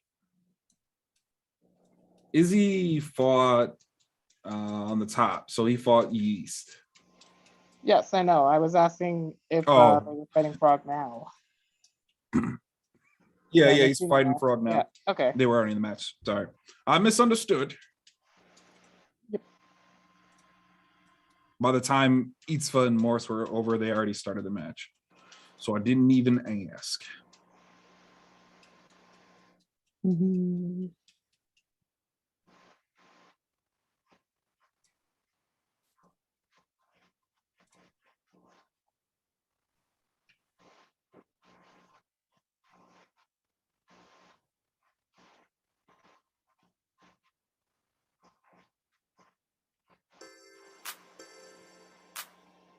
Yo, Hash Brown from Team Hodl here. What it do? And you know, I hear a lot of people talking about blockchain and putting your skin in the game, getting some skin in the game, investing. But Wax.io is actually putting skins in the game. What you know about that? Do your research. On my PC playing games, attack to win, stacking skins and cash them in where wax begins. All right, so this next video has some early alpha gameplay from this game, Gods Unchained. We showed this earlier in the stream, but yeah, getting a little bit more display on it. So check out this early action footage of Gods Unchained. A lot has changed since then, but it's pretty similar. It's kind of a mix of Hearthstone meets Magic the Gathering, but you own the cards digitally. Just get it.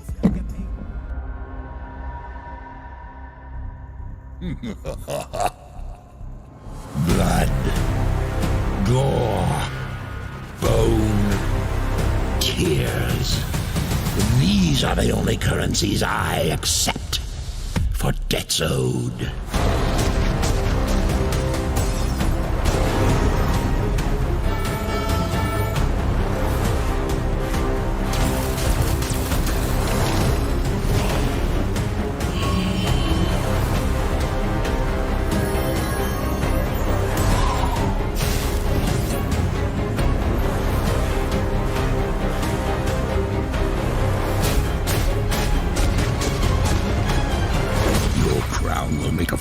Addition to my collection.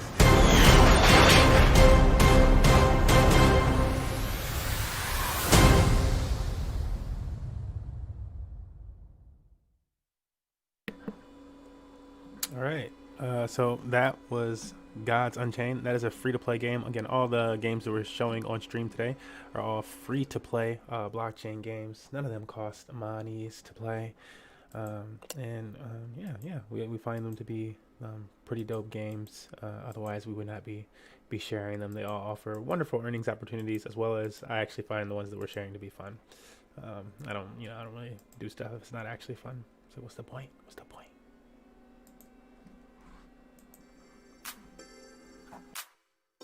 Yo, Hash Brown from Team Hodl here. All right, looks like Koi is back, so we should be getting it going here. Putting your skin in the game, getting some skin in the game, investing. But Wax.io is actually putting skins in the game. What you know about that? Do your research. On my PC playing games, attack And to win. for those that don't know, Money Match Gaming's NFTs, our trophies for tonight, are issued on the Wax blockchain. The blockchain the song is about. We chose the Wax blockchain because it is an eco-friendly blockchain. This is a carbon-neutral blockchain. A lot of work has been gone into this blockchain and goes out into the actual world. What else is wonderful about Wax? That's all the time we have, because we got a battle starting. Let's get into it. You're okay.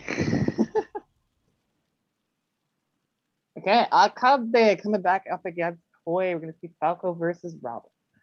3, 2, 1, go!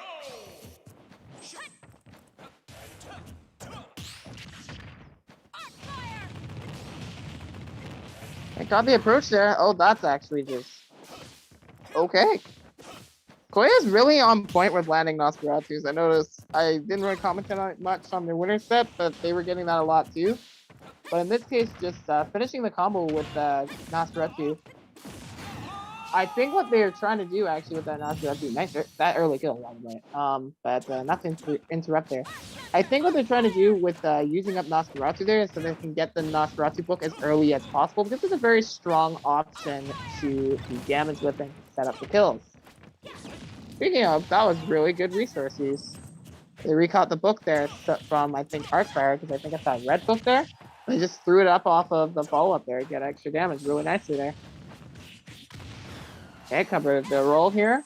Watch the options when you get up off of a ledge here versus Arcfire, because if you wait too long, you give Robin a lot of window to cover options. And it's a lot harder to get through. If you time a get up attack, you can knock it out from in the air. But if you pick a roll option, Robin can cover it with multiple options, with down smash, with jab you saw, for example. Pretty much have to really know what options you can pick there. Get up attack will get caught if the flames are lingering, and you do not want to get caught by the Arcfire. So sometimes in that situation, just holding ledge is fine if you see Robin in the roll distance, because Robin is a very slow runner. That by the time that they run up to you, you'll be able to react to that.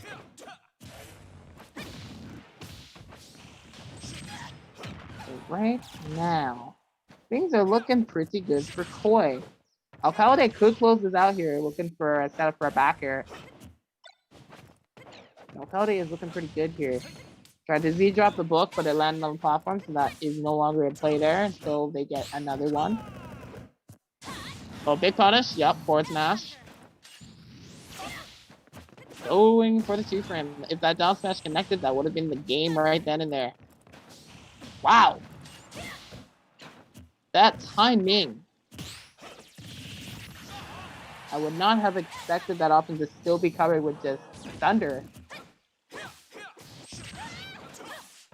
Just the base form of thunder. Such good timing. You can really tell that they have been putting that they really tell that they've done something like that before. They've labbed that type and they know that exact timing that they can cover get up is really good. Just to have that muscle memory. Koi will take game 1 with the backer across stage.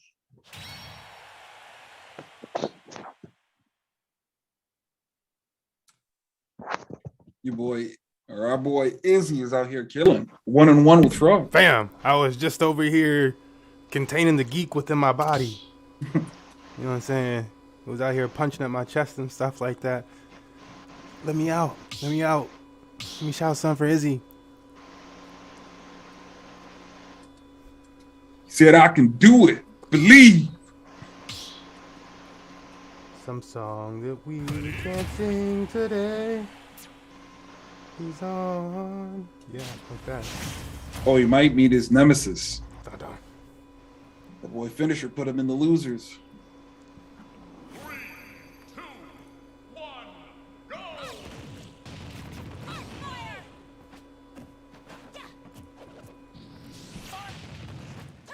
Okay, game 2. We see a stage switch to Battlefield from Alcalde. They really try to take advantage of Falco ladders a lot more. But so far, just getting really trapped under this platform. The moment that Koi can take control of that, they can get so much off of that as a result. The ledge trapping position might honestly be a bit harder here. But for the most part, if Alcalde can control stage, this stage is definitely a good choice for them. Even if it looks like it's otherwise right now. That's not necessarily the case.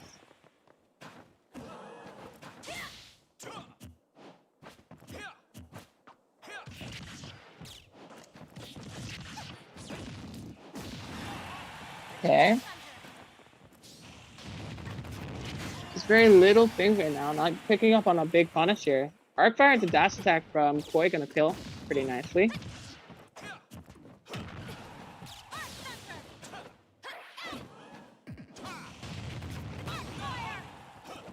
Oof.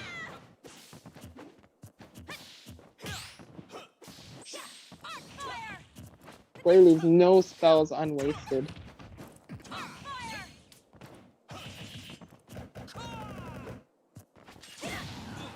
Yeah, punish. Wow. Just a little bit extra there, too.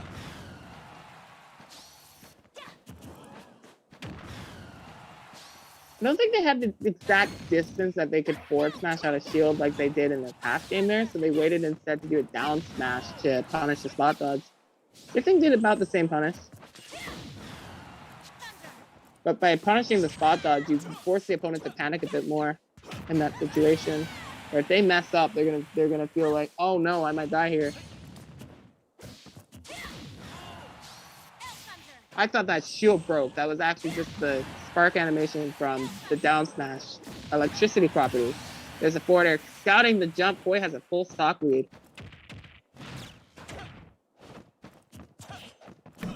Try to get fresh for a second with that movement. Okay, said, oh, hold on, let me grab you real quick. Stop that. Okay. I like those little moments where Alcalde uses the forward tilt there. Just to get them off of them. Doesn't really see a lot much use otherwise, but it is important to Falco's toolkit, and I think it's very important for Falco players to really take advantage of tools in neutral. Because if you're forced to your combo game a lot of the time, it's not gonna really give you as much reward. That's very unfortunate on the reversal there, but very early pickup, and Koi will close out the sets very contently with the 2-0. 2-0. We're gonna go to Frog versus Finisher. Our boy Izzy. No! No! No! No! Frog is like, I'm gonna get my extra.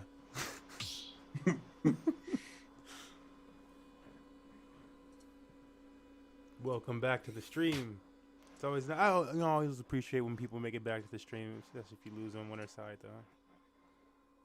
Like, you can make it back. Don't be discouraged. They be like, nah, bro, you.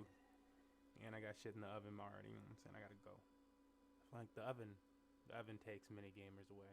Maybe it's not the oven. Maybe it's just. Do you want to call it life? No, it's the oven. But Finisher, this Falcon versus a who knows what we're gonna get with Frog, honestly.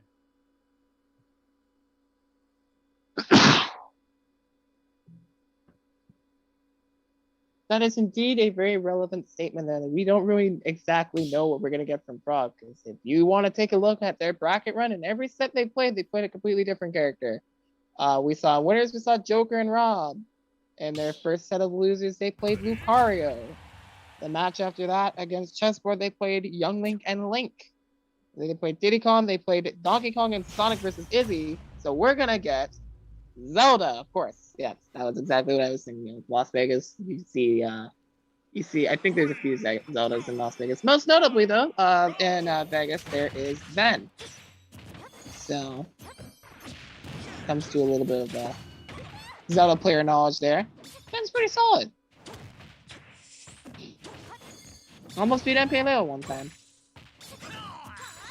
But since they're not on the screen there, we're not going to talk about that. Okay, 87% so far from Finisher here. I find it really interesting that they go for first hit neutral air into me immediately. I didn't even know it was true at 0%. I just knew that it was a kill confirm at a certain percent, but the fact that it's just true normally is interesting to me. I don't know if it's the most optimal thing that Falcon can get, but it's definitely good damage to get. It looks like about 32%. But Frog played that really nicely after getting hit there. Zelda does kind of struggle a bit and disadvantage, but once they can get the space going, they can work out a lot better. Oh, that's gonna be an SD. Yep, that upper was just a bit too low. But that happens. Just run up and up tilt. When you're using Zelda's boxing options, you kind of use them a bit to surprise the opponent sometimes. The hitboxes, they're a bit weird to work around, to understand. But his Zelda's up tilt, not bad for a setup. Working quite well here, 110%. Zelda can kind of play pretty safe here. Just throw out Fountain, really. And then cover options after that. But as I say that, maybe not necessarily the case against Finisher's Falcon. Because he's going to run directly in there and get past that. Landed with the knee just to cover any movement. They have a slight lead here. Okay, down throw. Whoa, okay. I'm not gonna lie, Finisher looks a little bit better than they looked in Winners. Yeah, they do. You're gonna go for the drop zone down air. If you're gonna try to go directly below the stage like that with no option, he's just going to KO you just like that. Finisher with a G-Stock. Pretty nice against Frog.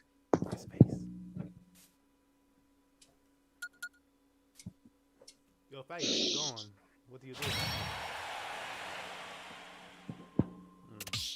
Nothing.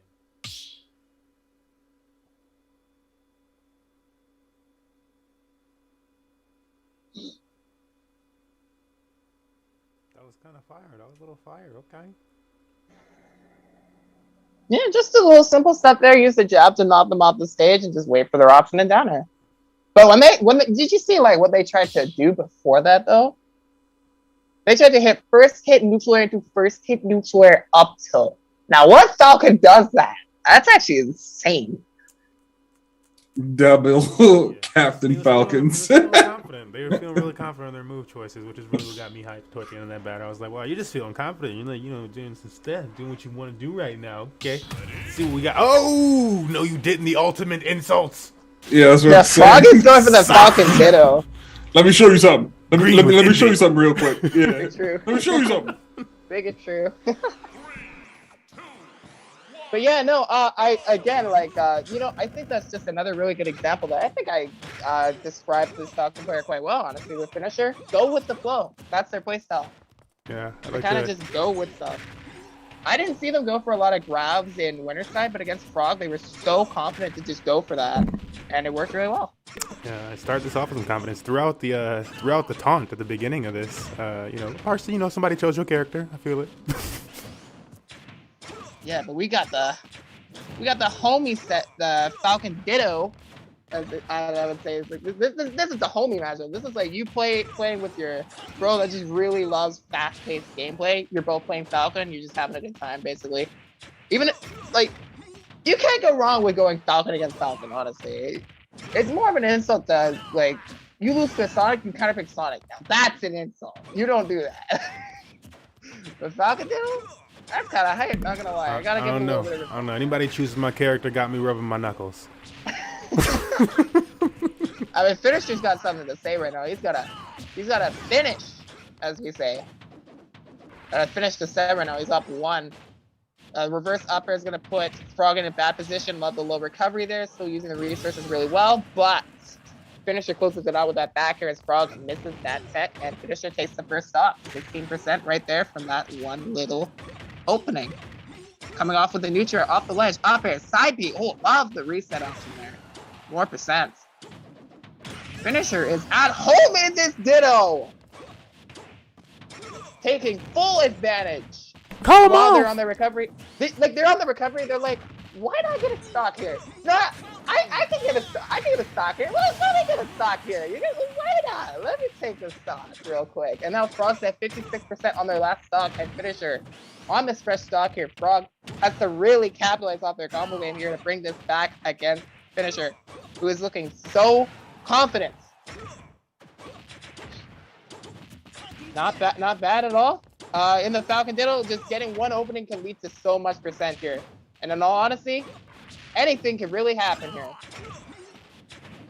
You can't really say that about some Dittos. But in this case, Frog could bring this back with just one more opening. They could take the stock. Or Finisher could close it out, covering the landing with the up smash. And we'll be seeing Finisher moving on to face against Koi in loser semis.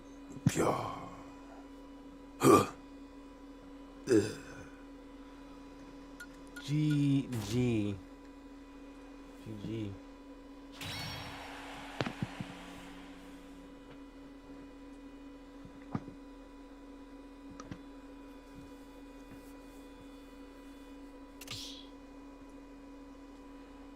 Is yeah, that coin match is like ready, right? Yeah, that was this one. Oh, yep. This is yeah, we're going right into it. Wow. Yeah, you don't get to say it often. You don't you don't get to say it often. I'd like to thank everybody for such a smooth event tonight. Keeping your matches going.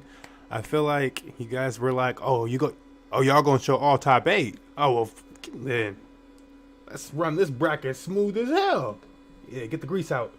And so we appreciate you getting the grease out and helping keep this bracket, this event, nice and smooth.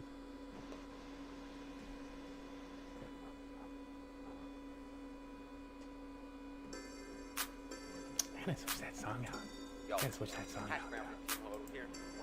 And you know, I hear Okay, but yeah, we are down to the final 4, and each set will take one more player out of the bracket.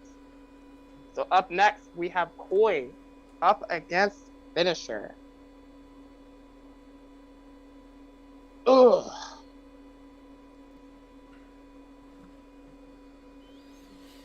Alright, these two are in the ring getting squared off, getting things situated on the back end.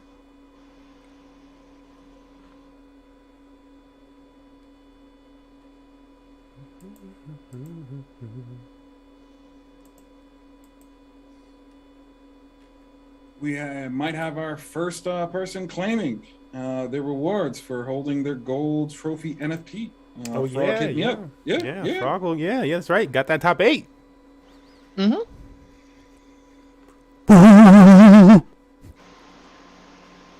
Yeah, show me and everything. Okay, yeah. You're the first one to claim it, man.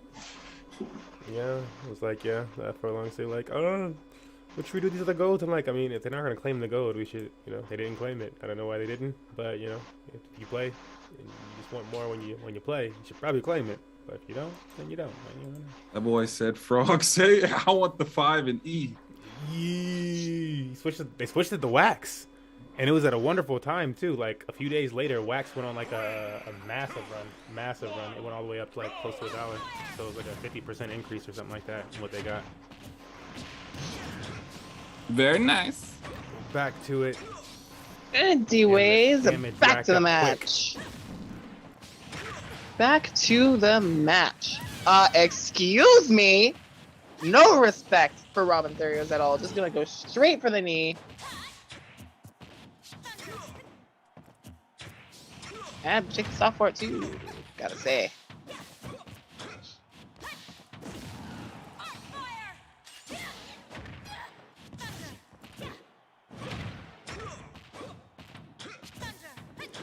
Let me lean in a little bit more on this match here. Kind of really see this go through. What's going on here?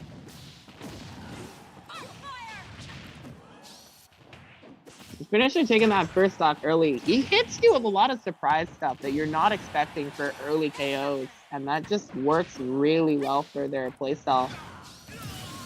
Koi can play a very slow game, a very patient game. That can at the same time follow up really well, but getting the stock lead will absolutely force a bit more aggression from them. Wow, that was clean. What the heck? Finisher's insane. Okay, just the jump 1-2, falling up there, and just read the landing with up smash. All right, you got it. You absolutely got it. And no problem getting hit on the ledge. I neglected to mention that getting hit on ledge would be a good option for Arcfire as to why that would be, because when you re-grab the ledge, you regain your invincibility back, which gives you another chance to really take your time to get back versus Robin. But yeah, in that situation, getting hit by that Robin would have to run up and didn't have a lot of time to get there. Oh my gosh. This Falcon is absolutely insane.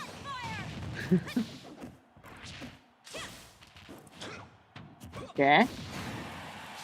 He's waiting for the up smash, trying to call it a jump there. Finishes patience on ledge, looking good, but getting caught on the neutral air there. Only 60% between. Koi could still make a comeback here. I think Koi expected a knee. The finisher just runs. Finisher loves to just jump at their opponent and try to kill. Just stuffing out that forward air. Until again, you can just tell by his movement. He's looking for the knee. Going for the Falcon kick too. Off the stage covers so much vertical distance or horizontal distance. That helps to burn a bit of the L win there. Helps in the matchup. Closing out with a neutral? Yo, that kick looked kind of clean with the honestly, people, I've seen people who like are actual Falcon, people who actually like really, really love Falcon. They say that ending a stock with neutral is lame. But if you see that animation, like that kick though, yeah, that actually looks clean as heck.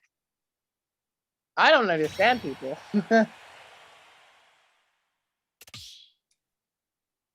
yeah, that was nice. We finished your first game.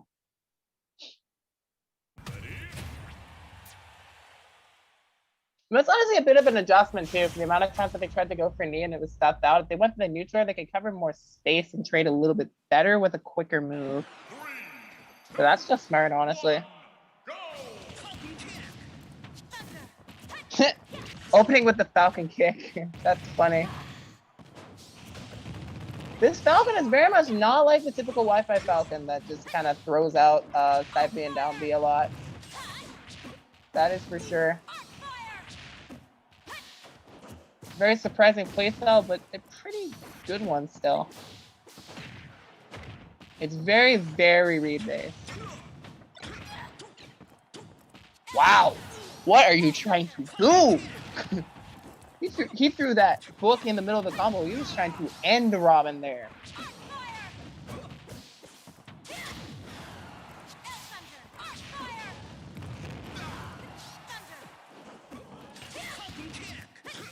Definitely the amount of rage on Falcon right now. You gotta watch out! There's the stomp to the knee at that percent, looking pretty good.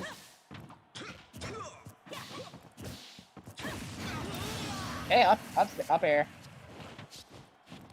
Back to even.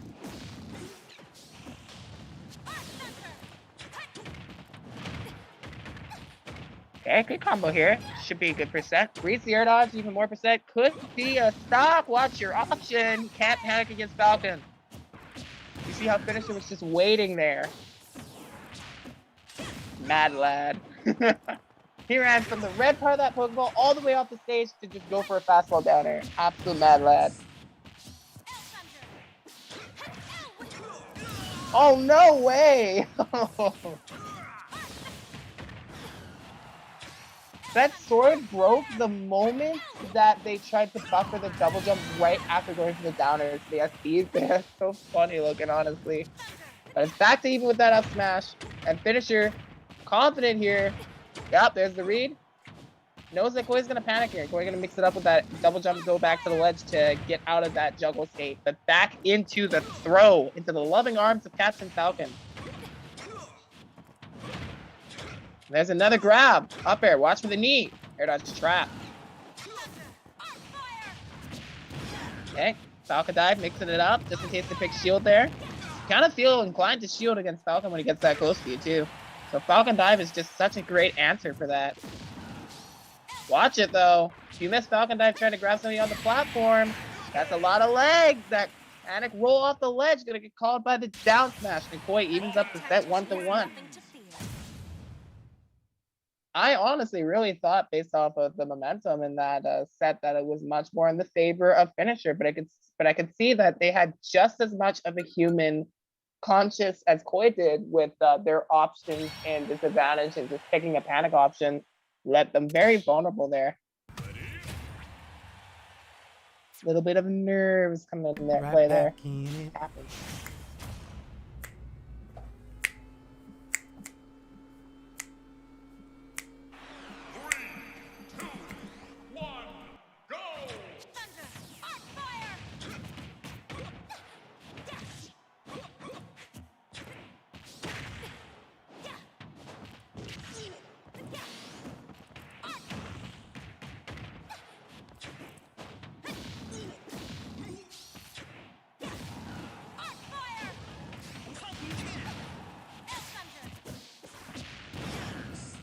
Yep.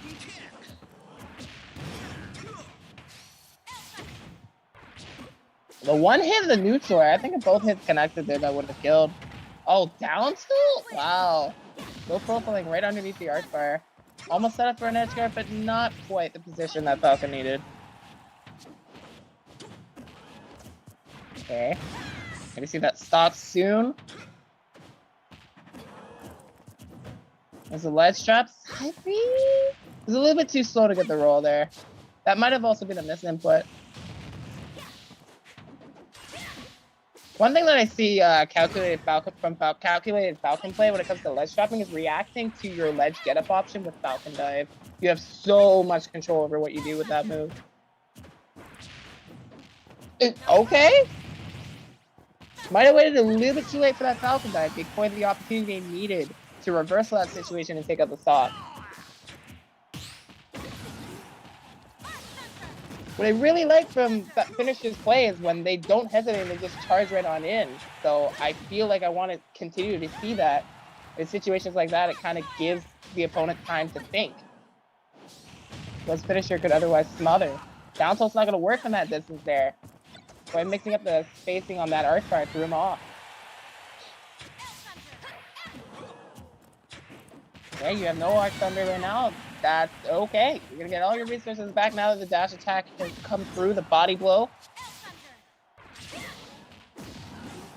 And we get off of this ledge is the real question right now. I think Koi has a lot more control when it comes to ledge trapping than Finisher does in this matchup right now, honestly. I've seen Finisher picking a lot of really quick options that Koi has been able to capitalize off of very well. Caught the landing with the Arc Thunder. The L Thunder. I mean, what does this look like?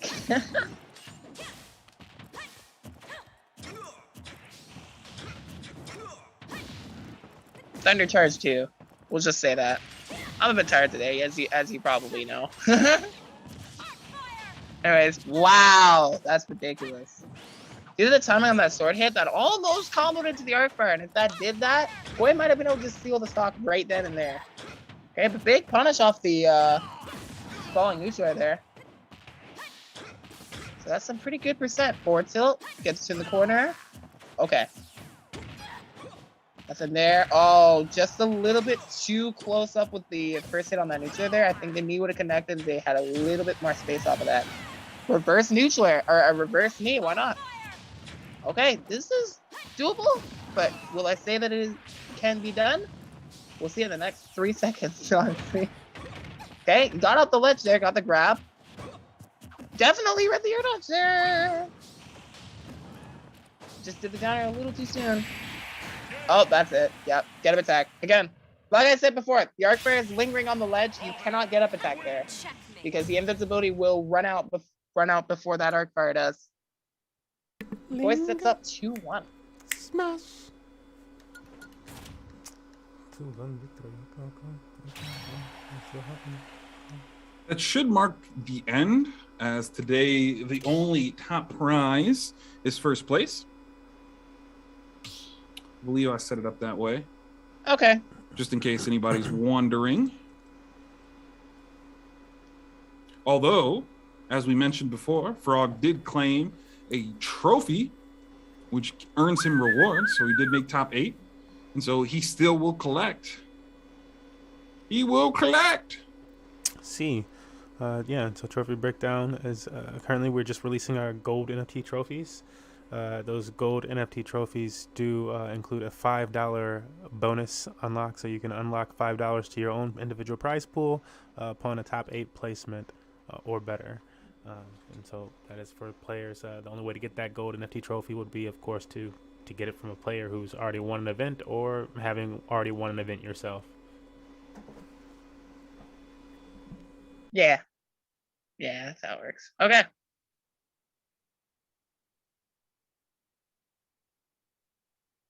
So that will be the end of Finisher's run, but really good adaptation and recognition of Falcon's options when they were picking to get off of ledge.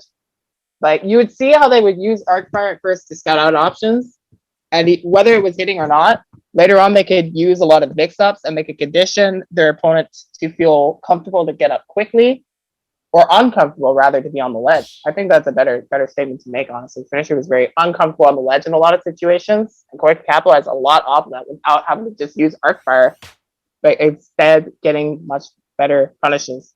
Now we're going to see the run back between Koi and Isba that we saw in Winners.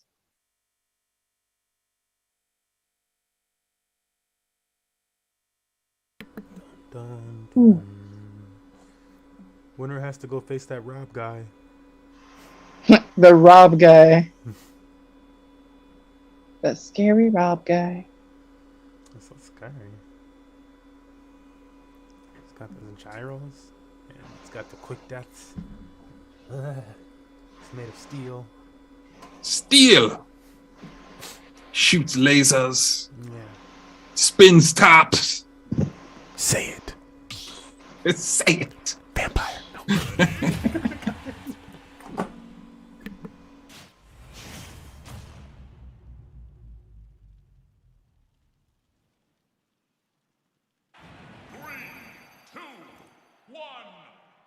All right, so interestingly here, Isba starting off this set with the Mewtwo. I think that they got some information against Morris, so they want to confidently win this set with the Mewtwo so that they can warm it up for that next set.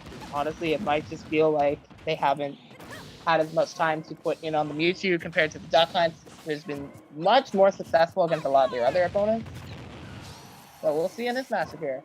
I think this was a matchup before I did say that I wouldn't recommend counterpicking to Mewtwo against Robin.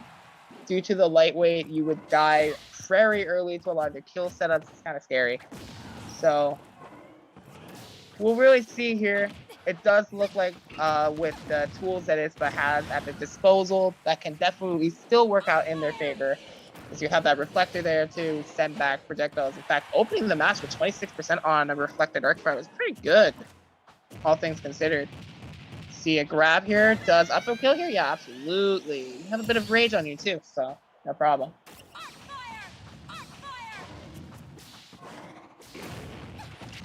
Okay. Now that's confusion right there. When you buffer an option out of confusion, you get hit by a full shadow ball. That's actual confusion. You don't know what you're doing. You don't mash out of confusion. You get hit for that. I think optimally you just jump out of confusion and you put follow-ups. Don't air dodge. He's waiting for that. Good awareness. Snuck the arc fire past, and now Koi finds a little bit of an opening there. And we're going to take a lot of an opportunity off of that, though. Because as they try to continue to set up with a projectile, Isma will throw out that confusion at the earliest opportunity to reflect it back. Really good teleport. Okay, rolling through. Oh my, that's so good. You know what's even better than dealing with the option that you pick out of confusion? Dodging confusion altogether. Then you can take advantage of the end lag on the move. Wow, big snipe.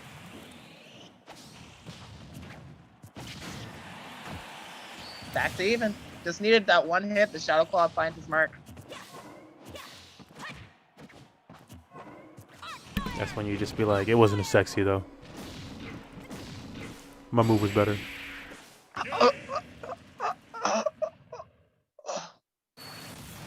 I just said IRL. That just killed me IRL. Yeah. Help him! Help my friend! That's insane.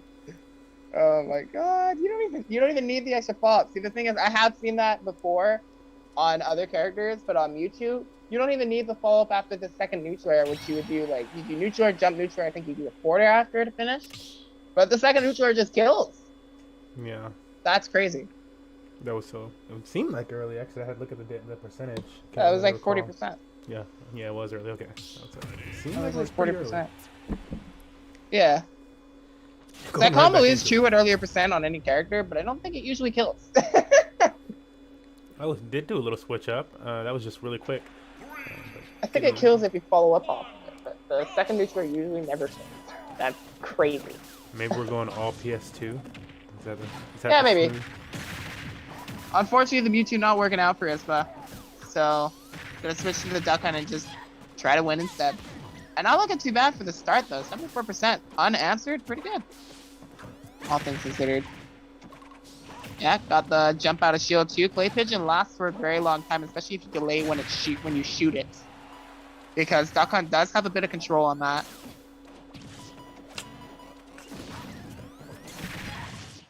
Yeah, see right there. Koi tried to jump forward, but the clay pigeon bounces off the shield, and then but delays the shots to punish that jump, and as a result, finds the opportunity to get the stock off. A good example of what I was saying right there. So basically, what I'm saying is, clay pigeon covers one of your best quick options out of shield. You cannot jump out of shield if clay pigeon is pressuring your shield. You are forced to either stuff on an attack early before shielding, or you have to roll. And that means that Duck Hunt only has a few options that they have to cover once they get to that position, which is very good for Duck Hunt, a character that excels at covering options. Bam! Got the shot off in time. Got a little bit of a punish. Right now, Koi can't just get anything going. Close out the stock, and if they do find one of these 11 aerials, they will kill. So it was playing around the range of the setups from Arcfire. And just not letting Robin in. Even though Robin has the control right now. Okay, bronze kill. Wow. That came out in a pinch for sure. You barely needed to use any resources for that. You used the bronze sword and you used uncharged thunder. Barely any resource use. Okay, but how do we get this kill here? Got through with the jab. Can we get anything else though? Nope, just gonna be forced to retreat and take space. Wow. Up tilt sent that can up so high, and then using the control off of just pressing B there to have that little extra hop to cast the jump. Really nice for Ispa there. Got the force smash off the clay pigeon for some nice damage there. And I think Ispa is sitting a little bit more comfortably with his lead here. But Koi is trying to turn that around here. Remember just how much range that Robin has to work with on the approach here. Can do a lot for Robin here in this matchup.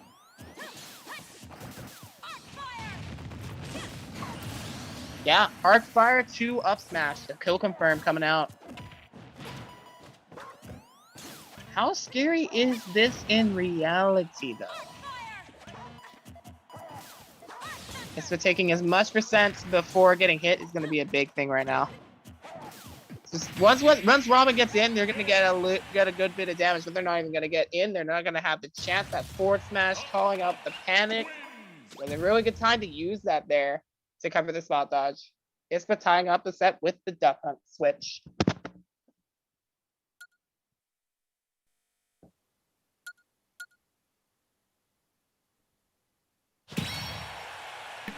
The old Duck Hunt switch.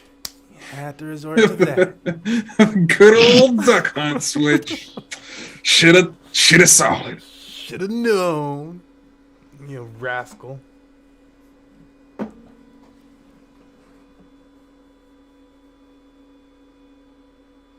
will happen next? Alright. Oh. Something's changing. The stage. Oh, for snap. Once. Said Yep, nah, headed to said town nah, and no city. more Yeah, most PS2. likely. I take you serious now.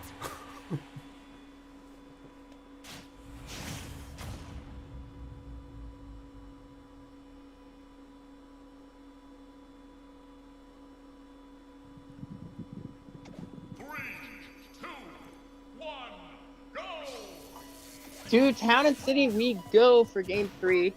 Tied up 1 apiece right now.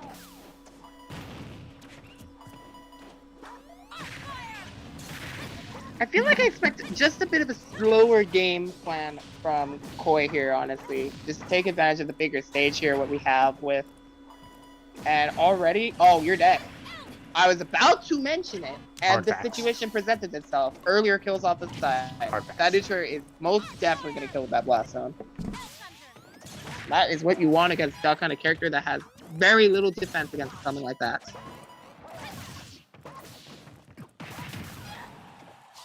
About you running in, get a little bit of the extra pepper spray from that forward smash.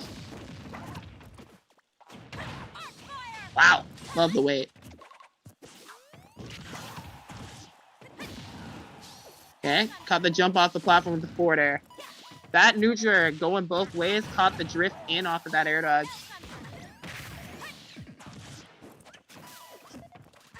Ispa was able to escape the situation, but only for a little bit there. Koi coming back in there. Ran in for the jab and has clanked out with the clay pigeon. That saved Ispa's life from even bigger pressure that could have led to another stock.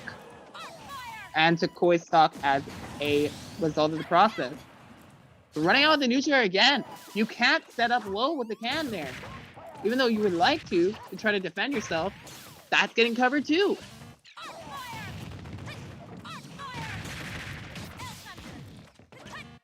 These projectiles are sending everything back. Duck Hunt can't get anything in there without running in himself. He's forced to wait until Robin loses resources there. With that arc fire going away, Ispa seizes the opportunity to take some damage, pressure this Robin, and keep them busy for a while. 80% as a result of that, too. Okay. That can did a little bit of work for them. A little bit by little bit here.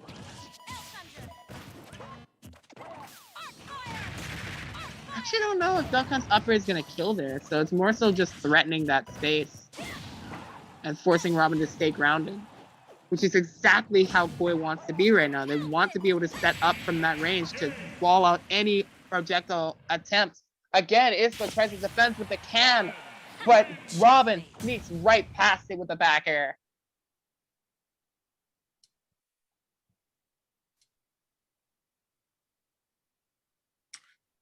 That'll do it. We'll get our last match of the night. Not quite. Best of 5? It's top 3. Oh no, we're only rewarding first today. I thought you said that you were rewarding top 3. That is normally the case, but with the switch up right now, it's first. Okay, that threw me off a lot. All right.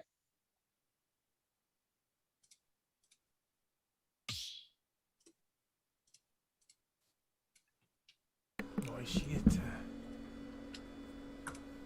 But if you do win a trophy, you can collect some money that way in the future events. See. So yeah, the trophies are created as a way for us to extend the prize pool past the top 8 and make it to also something for teams to potentially consider. If you had like a team in Smash Bros, and different players had collected trophies, then maybe there's a night where you just put multiple trophies underneath one player. And everybody's not competing that night or something, or that person has a better shot, but it gives you more creativity behind that too. So there's that portion of things, and then they'll also count towards seasonal points. And at the end of a season, we'll be rewarding prizes to people based on how many points they acquire as far as trophies.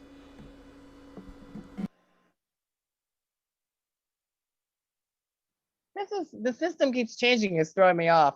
Just saying, chat. So bear with me when I make these mistakes. And no, you're all good. It gives us a chance to explain it, and it is changing. I can't wait for the formula to be solidified. Unfortunately, it'll probably always be evolved. Yeah, I'm like every year there's just something new that you can add. It's like, this is just like a new thing that we can add here and provide more. Because if we would have kept things the same, then we'd just be doing a $20 tournament, and that's fine. But that's not going to provide with this route, we could have 1 week 8th place gets $40, and second place gets $5, and first place gets $5, and third place gets $60. It could be wild, depending on what they have. Mm-hmm.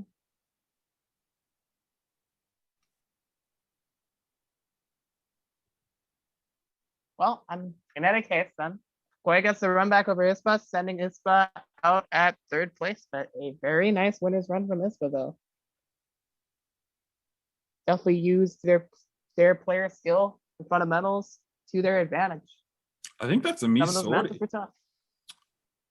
I think Morris went Me Sorty, I think. I forget what they're called. That variant. Oh yeah, when you mentioned me sorting, I kind of forgot that Morris does have a secondary as Wolf. I forgot about that.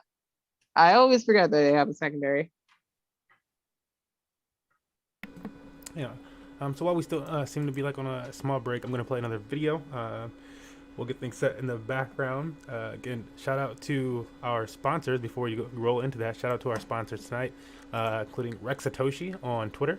Often sponsors our events financially with just straight up donations to Money Match Gaming. Also, most recently, the Unholy Ghost and TT1 for their contributions to Money Match Gaming and our drip faucet, our drip account. So this is a protocol we use on Binance Smart Chain to provide daily payouts, which we use for prize pools. Also, Casual Ham and Izzy Gonna Kill You for their continued support of Money Match Gaming and our efforts. We appreciate you guys. Thank you for believing in us. Yeah, we'll continue to build up these prize pools and provide more to you. But this video is a quick one. This is on the drip mindset. Again, we use drip to build up these prize pools. We've taken a $600 deposit, and within just a little bit over a month, that has turned into worth $3,600, earning us over $30 a day in building. All right, good morning, good morning. This is Daily Income Guru. Actually, no time. Mindset. Yeah. Yes, I love the rocks on the in front of the water. Okay.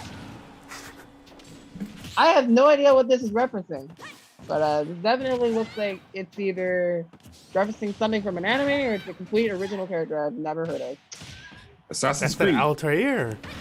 That's not Altair. Well, not the face. The face is that's Tomcat. No, that's I don't know what the face is. That's what I'm saying. Like, what is that? It's like a Masha. It was supposed to be Piccolo. That's scary. Okay. Wow. Picking up on that first, like the 1-2 into the kill move. That was a pretty interesting setup there for the 1-2 down smash. My Halloween costume. No, exactly. This is a homemade Halloween costume. That's what this means. Yeah. That's that homemade me costume. Like, what are you? I'm supposed to do this. Okay. But I love my Nana, so. Good lord, this me is a national treasure. Okay, wow, if that arc fire caught the air dodge too, that would have been a huge extension. Okay.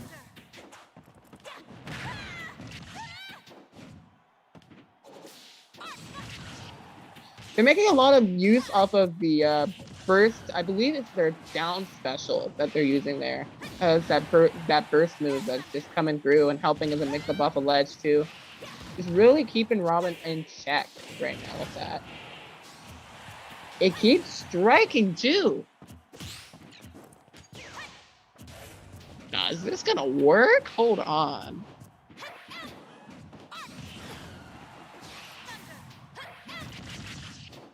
Wow, you're just dead. You're just dead, dude. Goodbye.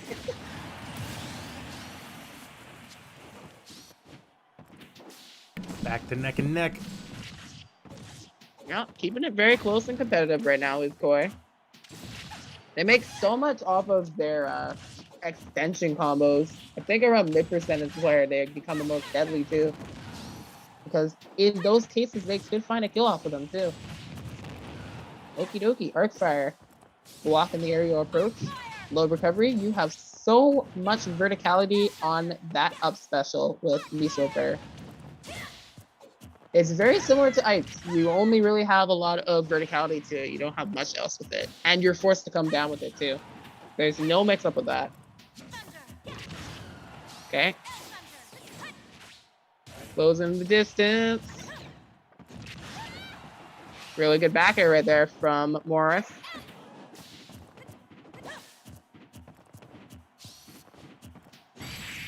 Okay. Oh, another back air right there to catch the jump out of the corner.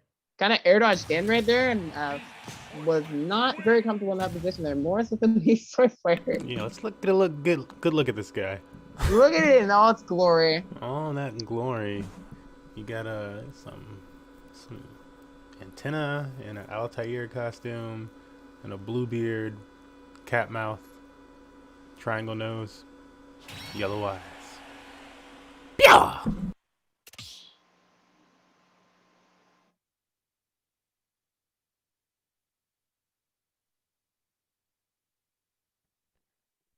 Like you've got to like, imagine you don't really change much after that. Be like, you're like, okay, now that I understand this thing, now that I've studied it.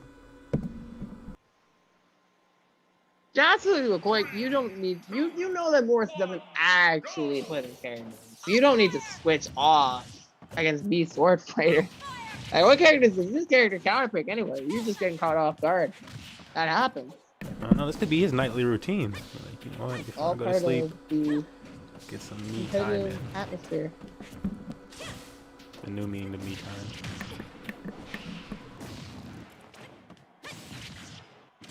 Yeah, just keep slashing, sliding through. Considering how many times they use that and they don't use a reflector or a counter, I'm pretty sure that's the one they have for balance special.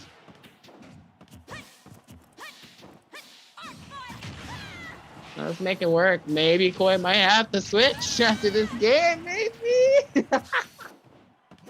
There's the tornado combo into the up air. That's completely 100% true if you land the correct hitbox off of that tornado. It's really nice for closing a stop because that tornado lingers at the ledge.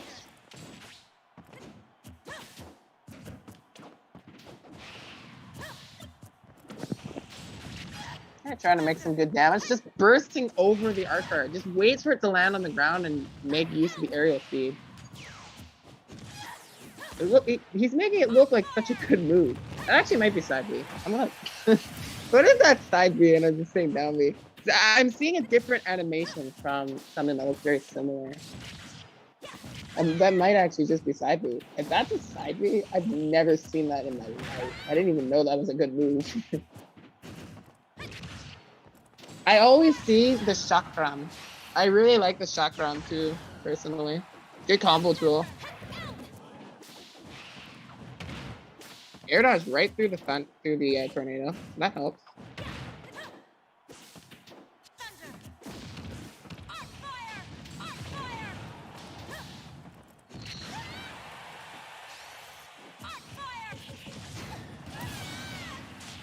Wow. Got to stop with that edge guard.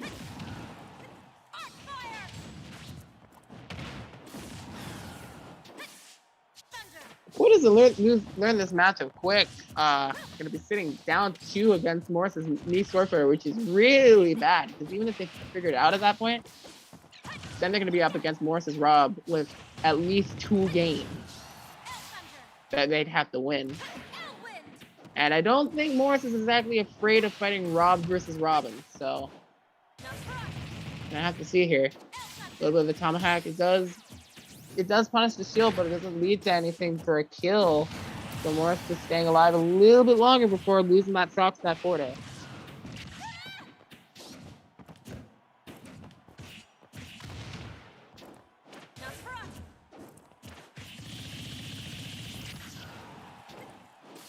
Yeah, it's just real summon.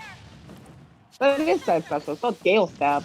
That move that we just keep seeing used as a burst option from Morris, it's called Gale Stab. It's a side B. That right there, the purple shot. I have literally never seen it in my life. And that right there is the down special, and that has its own name too.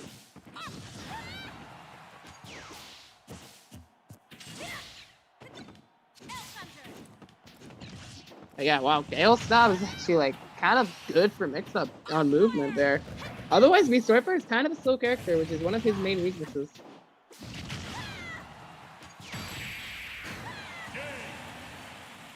There, it's V.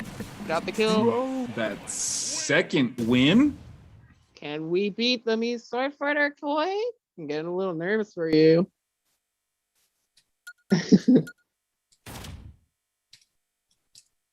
Want to take a breather and walk around the venue.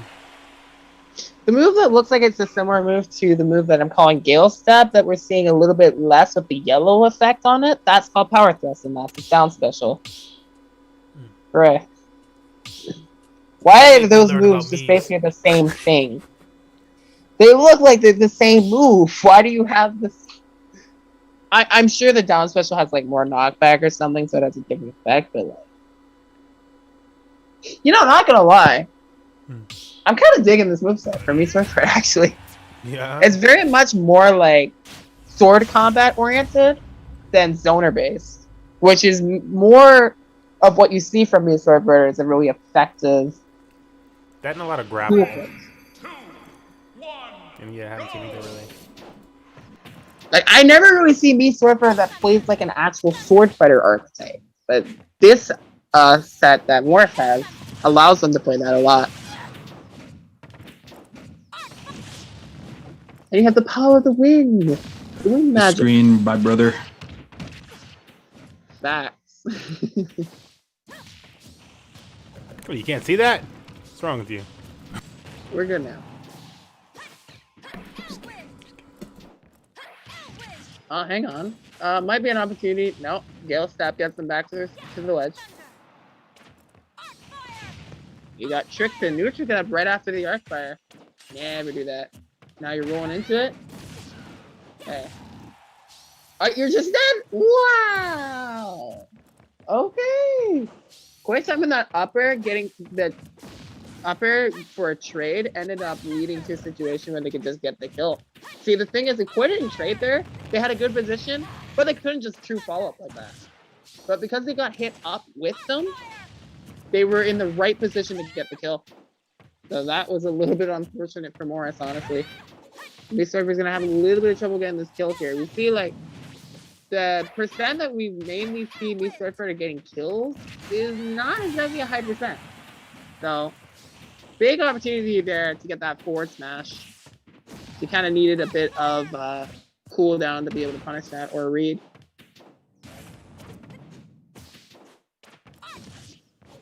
Okay, cross up. Anything else can we get, me Sword Fighter? Character doesn't exactly have the best combo game either.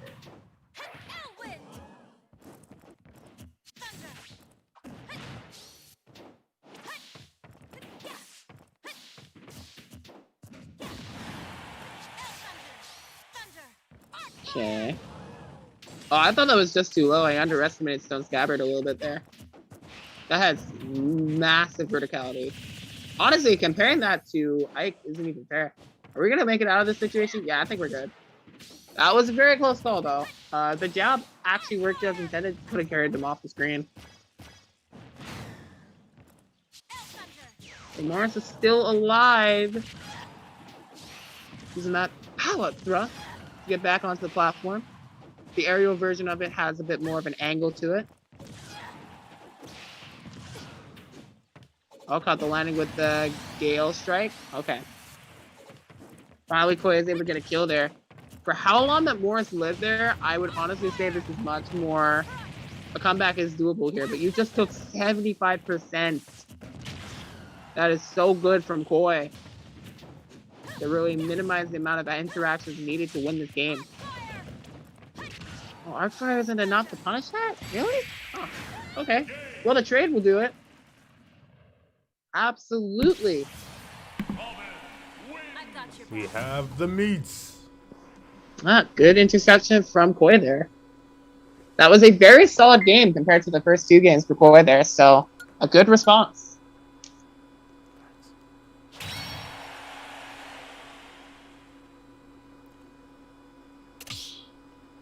What will this mysterious adventurer do? Head back into the arena. I just can't believe how confident Morris is with this Beast Fighter. But I can see how, if he gets a lead, it's a lot harder. 2, 1, go! For Koi. So let's get into it. They went right back to Town and City. Dash check right under the Archfire there. Gonna go up to meet them with the backer as well.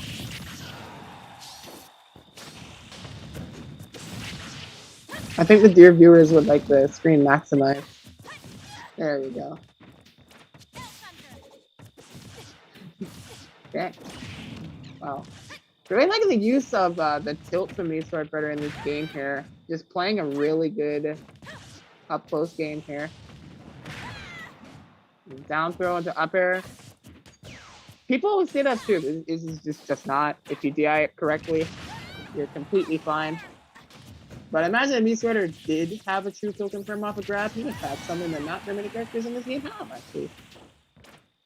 But the backer is going to do it, but a fourth match to meet him, not quite enough. Okay. Still alive here. Morris's vitality has been a very big asset. See this sucks. Okay, good combo there. Neutral quarter. Going for the down air there to interrupt the arc fire hitbox instead of air dodging is a good adjustment there. Still got a little bit of a punish, but Koi couldn't extend off of it as much. And now Morris has them in their clutches a bit more. I really can't say that Meat Swiper can extend much because their combos just kind of finish quick. Kind of about the amount of times that you win interactions with Meat Swiper to really maximize your character there. Ooh, close. I think in that moment I saw a bronze backer come out, so they didn't even have the tool that needed to kill off of that. But it would have come, but the 11th sword would have come out just right after. Wow, moves just aren't working today for Koi. In this moment, not the best time for that to happen. It's so close right now, they could turn it back around using that side B to get through. Okay, right through with it. Back throw.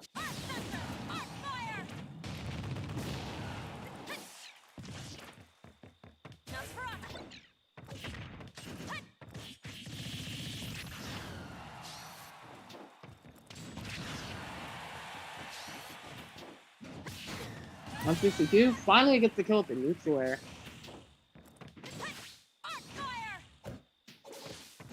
Still clanking it out. The forward air completely missing. I'm surprised that hitbox doesn't hit Robin grounded. What?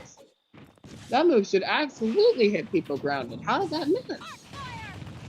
That hitbox looks infuriating. How did these Surfer players play this character? Y'all are suffering. You need to pick a better character. I don't understand these Surfer names. Y'all are insane. Bringing it back. That's crazy. But it happens so often, man. Bring it this back. is always such bring a it back. crazy situation. Bring it back. Bring it back. Give them 5. Bring it back. Bring them back. Would you care to do the honors? Here? Do we see the Rob switch? Oh, it's not yet. It's not yet. Funny character. Oh. You see the Misa first. Dang, we do. Okay. We got a tie game. Boris is playing it for the content at this point. That's what I said. When you aren't going your main, when you aren't as strong as much, you are going for the content. You're not necessarily throwing or sandbagging or anything. You are playing for content. That's what I call it. That's what it is. He's trying to get the win with me, Swift Fighter. Gotta respect it. See if we can do it. Going back to the PS2 because I think we started here. And we're going to see if they can make the adjustments to make the new Surfer to work. This boy's definitely got a bit more of a workaround on how this matchup goes and how to fight this character, understanding this character's weaknesses too. Oh, you took a trade again? Oh, that was scary. Boy almost was right up there with it. Gale stab to get through. Tornado. That was so close to the down smash. And remember, it has a bit of a vertical hitbox to it too.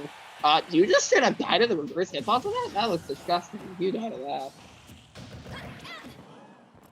Okay.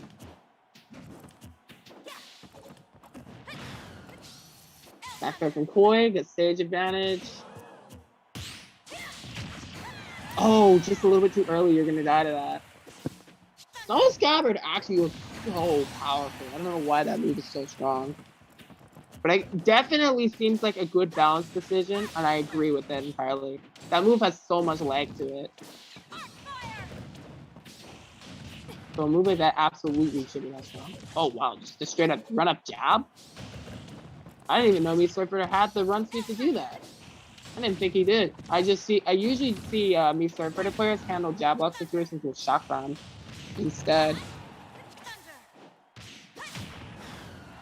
Okay, reverse hitbox is working out a lot here because every time that Koi overextends, it sends him into such a bad spot. Oh my goodness, the power thrust uncharged almost killed. Alright, fire to up air will do it. Last stock on Morris here. Koi sitting with the lead is looking pretty good.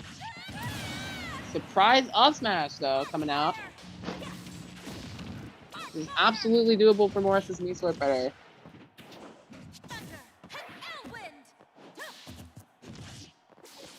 It's terrifying menace.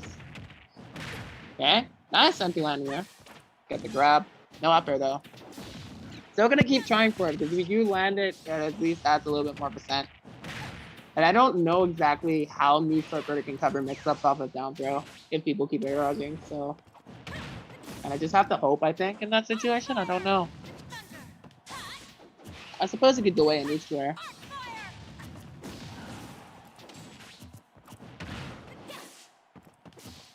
Okay. Gonna jump out of that checkmate situation. Down throw out there almost worked for Robin there. Which it does sometimes work. If you do instant down throw, you'll mix the eye with it. A power thrust. Another one.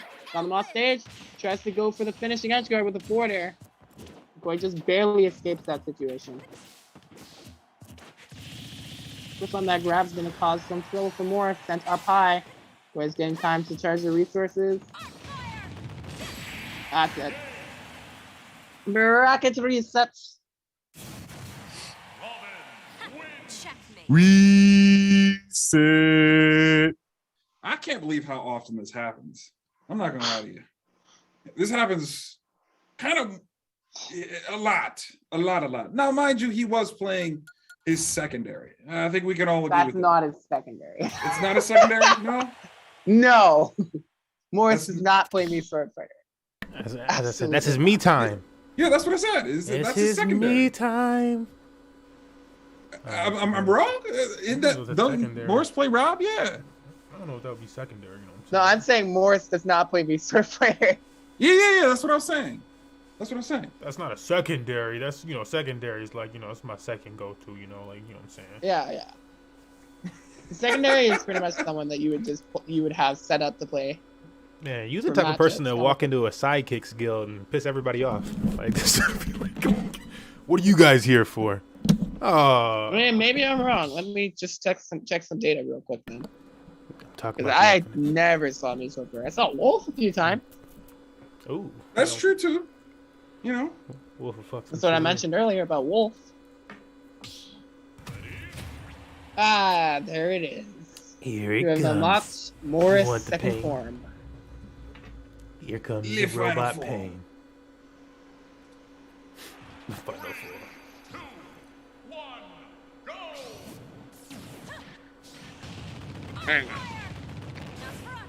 If PG Stats won't give it to me, then Smash Data surely will.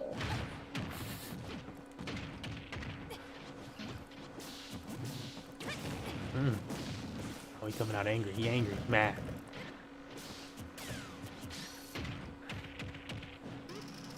This is mine.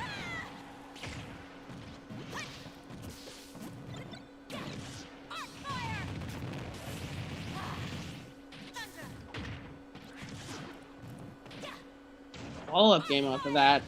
Threw in the 11th. I think they threw in the 11th start in the next minute too. There's the forward smash, caught the jump off. Koi takes the first stop.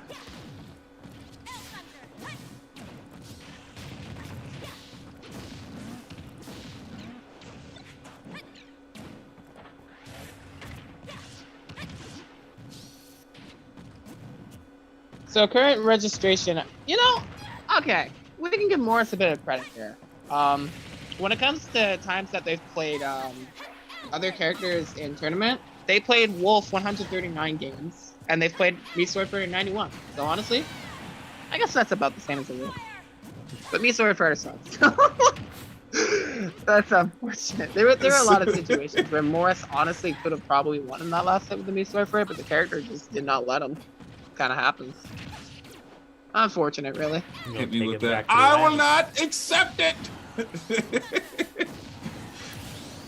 He's trying to even it up here, but Koi is trying to close it out.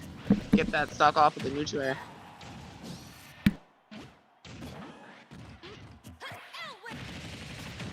Oh, try good tech. Gets a little bit of extra damage off of that too. Still, it's nice. Not enough Morris to stock there. Only 20% down. Boy, honestly looks pretty confident against Rob too, so not too bad.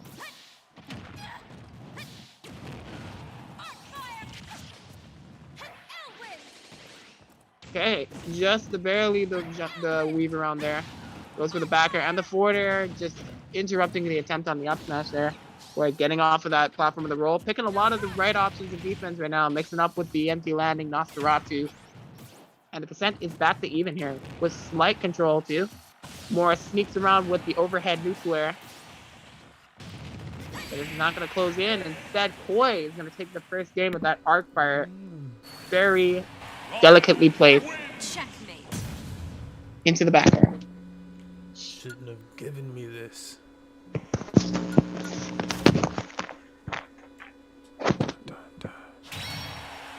All right, Koi.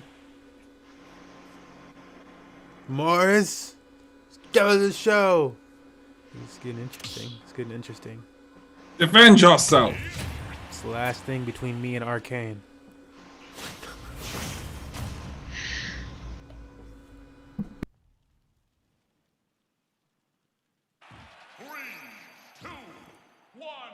Build a bot, and we're ready to go for game 2. Okay, right into the clutches. Nosferatu comes through. Koi really has a really good RPS game, I would like to say, that I noticed. They really mix in a lot of their options very well, which I honestly haven't seen from a lot of players today, but particularly from Koi, they know how to get a lot off of the grab option, despite playing a character such as Robin, who doesn't have a lot of range to get grabs. They still go for grabs. That forces people out of shield, that forces people to start moving, and then they can stuff out those hitboxes with their attacks. And I think that works very well for a character like Robin, who wants you to be mobile. Well, not necessarily mobile all the time. Robin is very good at conditioning shield as well, but just keeping you in a spot where they can snipe you and hit you with a setup is really good. The only player that I saw that really matched that playstyle in particular was Ispa, honestly, because there were a lot of times where a lot of their tools walled them out. So Koi taking that over Ispa and losing finals honestly was a huge thing for them, because it puts them in a much better position to win this tournament for sure. Morris is definitely not someone to count out, that's for sure. He's currently leading this game very nicely. But when it comes to the RPS game, that has been a huge factor for Koi to play a very fundamental-based game plan. That works very well.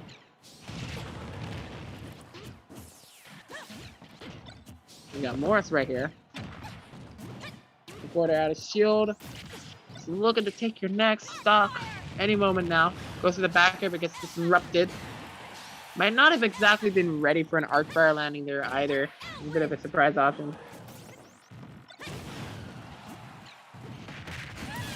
Yeah, that'll be the up air. Tried to throw the gyro down, use that item game against them. Alright, nice down smash. Morris is playing so much harder this game than they were in the first game here. That first game was Rob warming up, but now the iron is hot, I would say.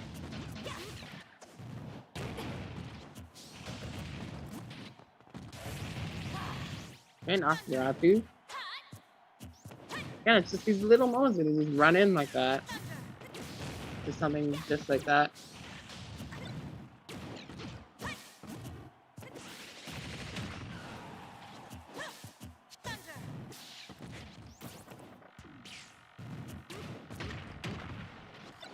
Down to 4 tilt. Just optimizing the damage right now.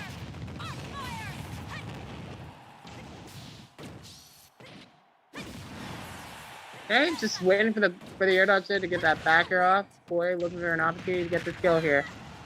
Morris is not going to let him though. Using that up air, it's a defensive option, and now chasing after him with the burner boost. You have no air dodge. You're going to go back to ledge. Still a position you have to get out of at the end of it all. Watch for the side B. Yep, tech is there.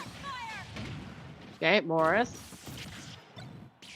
Gyro on the neutral get up as well. How do we close this out here? Side B again? Oh, that is ugly. Buffered air dodge because they got interrupted halfway through as they were trying to buffer for the tech again.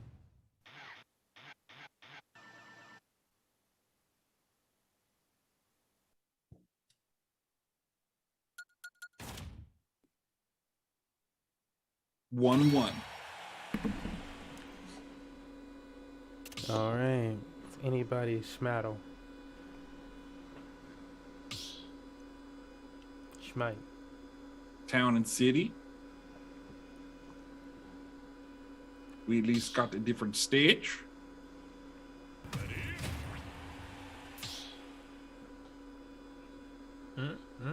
Yeah.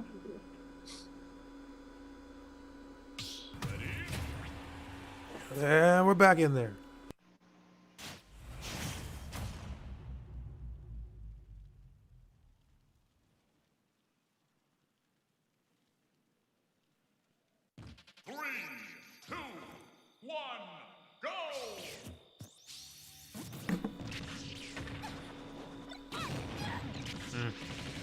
Three? Yeah, you're dead. Nice. One of those. Okay. Yeah, it's one of those. You catch somebody trying to in the activation of a move in neutral air, and you get a true follow up to kill off. So that's all nice and good. So this counter pick, I think we're probably not gonna go back to Town and City Game 4 because that's not gonna be so good for Koi to have those opportunities to just die. Rob takes advantage of those carry off 0 to death combos the most on Town and City for sure.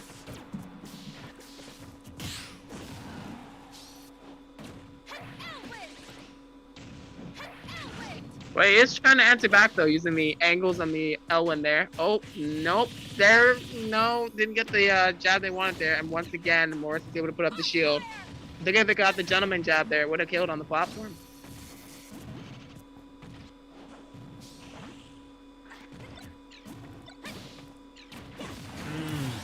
Oh, little trixies. He threw the item down and just went straight for the backer. Might have even comboed too. I couldn't exactly see the item there, if it hit Rob or not, but it covered the space that Robin wanted to cover either way. Arc fire. Ooh, called out on the shield drop there. Koi. Dead? Dead. Okay. Down throw. Should be a stop. Almost, actually. Not quite. That was actually just... Yeah, that was good DI. That was incredible DI. Said I'm gonna do the up smash. Watch the up smash. Oh, well. Oh, hold on. Okay. You know, that would be really funny if Rob was that low fuel, but considering how much gas they gave Rob when they made this game, there was no chance that Morris was gonna die there. Would have been funny though. Koi would have absolutely been pretty happy about that. But yeah. Now suddenly this game is back to even, and honestly, this has been a pretty back and forth game. I kind of expected it to go a little bit more into the favor of Morris, but Koi has been using this stage to their own advantages as well. And honestly, this stage doesn't exactly disadvantage Robin, but Rob on this stage is a menace to deal with, for sure. Close game though, but all things considered, Morris taking that game and now up 2-1. All right, Morris. Can you pull it out? Or will this be another run back? Dun, dun. Choose the Johnny Quest theme music. Can't remember it. Like the more newer Johnny Quest theme music, not the old school one. I gotta look it up. I don't remember. Judging off of them backing out, I think they did switch stages. Let me see. PS2. PS2, okay. I was thinking that maybe Koi might have gone Talos instead, because that way you would live against Rob Upper a little bit longer and up smash a little bit longer. So down throw 50-50s are a little bit more safe. Honestly, they're not as bad in that situation there. And the side blast zones aren't as crazy as Tennessee for a big stage, but when I put all that said and done, that's probably one of the stages that Morris banned. Morris does not want to give Robin a big advantage like that. So, yeah, we're going to go back to PS2 instead. Morris getting that grab there, down tilt. Get that grab.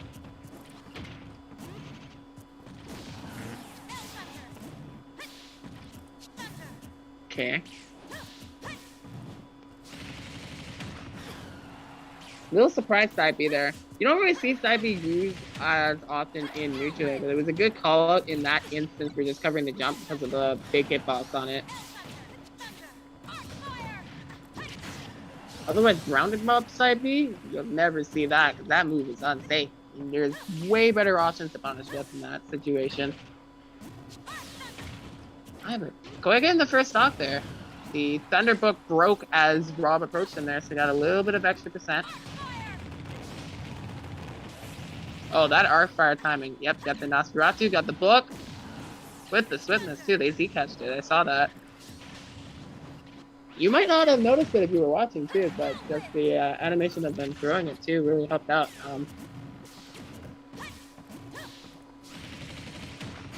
Okay. Yeah, I kind of expected that to kill, to be honest, but I don't think I expected to kill off the top. That might have mixed up, they might have crossed up the DI there. Confused them a bit. Okay, 30%. You won't finish it though? You know, I don't know if Morris has really gone for the Robs to death as much in the past. I saw them rely a lot off of really good corner pressure, mainly with down tilts and such, and they have really good combos off of that. But I never really saw them go for as much the neutral air combos. But I'm seeing that coming out today. Not sure if that's a change or not. Okay, that should be not quite punished. Honestly, I think Morris calculated that side B. Saw that Koi had the gyro in hand, so if they were to follow up off of that, they would need the running speed to be able to do so. And the gyro out of shield was going to be a light punish anyway. Whereas otherwise, if they didn't have that item, they would have been hard punishing that. Landing with that side B on the shield, not the best option. In that instance, just fine. Is this the stock? Oh, He'd wow. really be floating like that. I mean, if he didn't have all that float within him. I thought that Koi was like trying to do less of a mash there to mix up there because the first up tilt missed, but then the second up tilt hit anyway. Yeah, okay. But it's back to even here. Still doable for Koi to bring it to a game 5. They kind of had a lot of momentum in their favor in this game, and I think they're looking to get that back. But this jab block's going to lead up to a lot of percent for Morris to force the air dodge, and you have no other resource to avoid this side B. That's going to be it right there, with the gyro sniping them on the attempt on the Thunder. I think if Koi recovered a little bit sooner, they would have been able to get out of that situation, but Morris would also be ready for the follow-up there too. Morris, that one opening, they could get that down tilt, and then they covered their options off stage beautifully. And there's your champion for today's NFT Weekly, Morris with first place, followed by second place with Koi, and Ispa taking third place. Also gotta give a little bit of a shout out to FF Finisher taking fourth, for rounding out the top 4. Yeah, wonderful straight plays from everybody. You guys did a wonderful job tonight. Again, thank you guys for being so speedy with bracket and stuff like that, getting us here to the finals. Only so much you can do when there's a run back, you know. But we got here just about as quick as you can. So thanks everybody for that. Again, thanks to all of our supporters. Anybody who gives us donations or that sub to Money Match Gaming, as well as you folks that just come out and support our events each week by viewing or watching videos and stuff like that. We count all forms of support and we utilize them all as much as possible. So thanks everybody for that. As Smurf said, thank you guys for having a very clean night. There were no disruptions at all, and I believe this was the lowest amount of BQs I've ever had in an event. So we really appreciate it. It was as smooth as it possibly can be. I'm like constantly checking, and I'm like, there's no complaining. Everybody's just playing in bracket. We're having a good time. Oh well, hey, some things do change, I guess. So much appreciation. We have our next event this Sunday.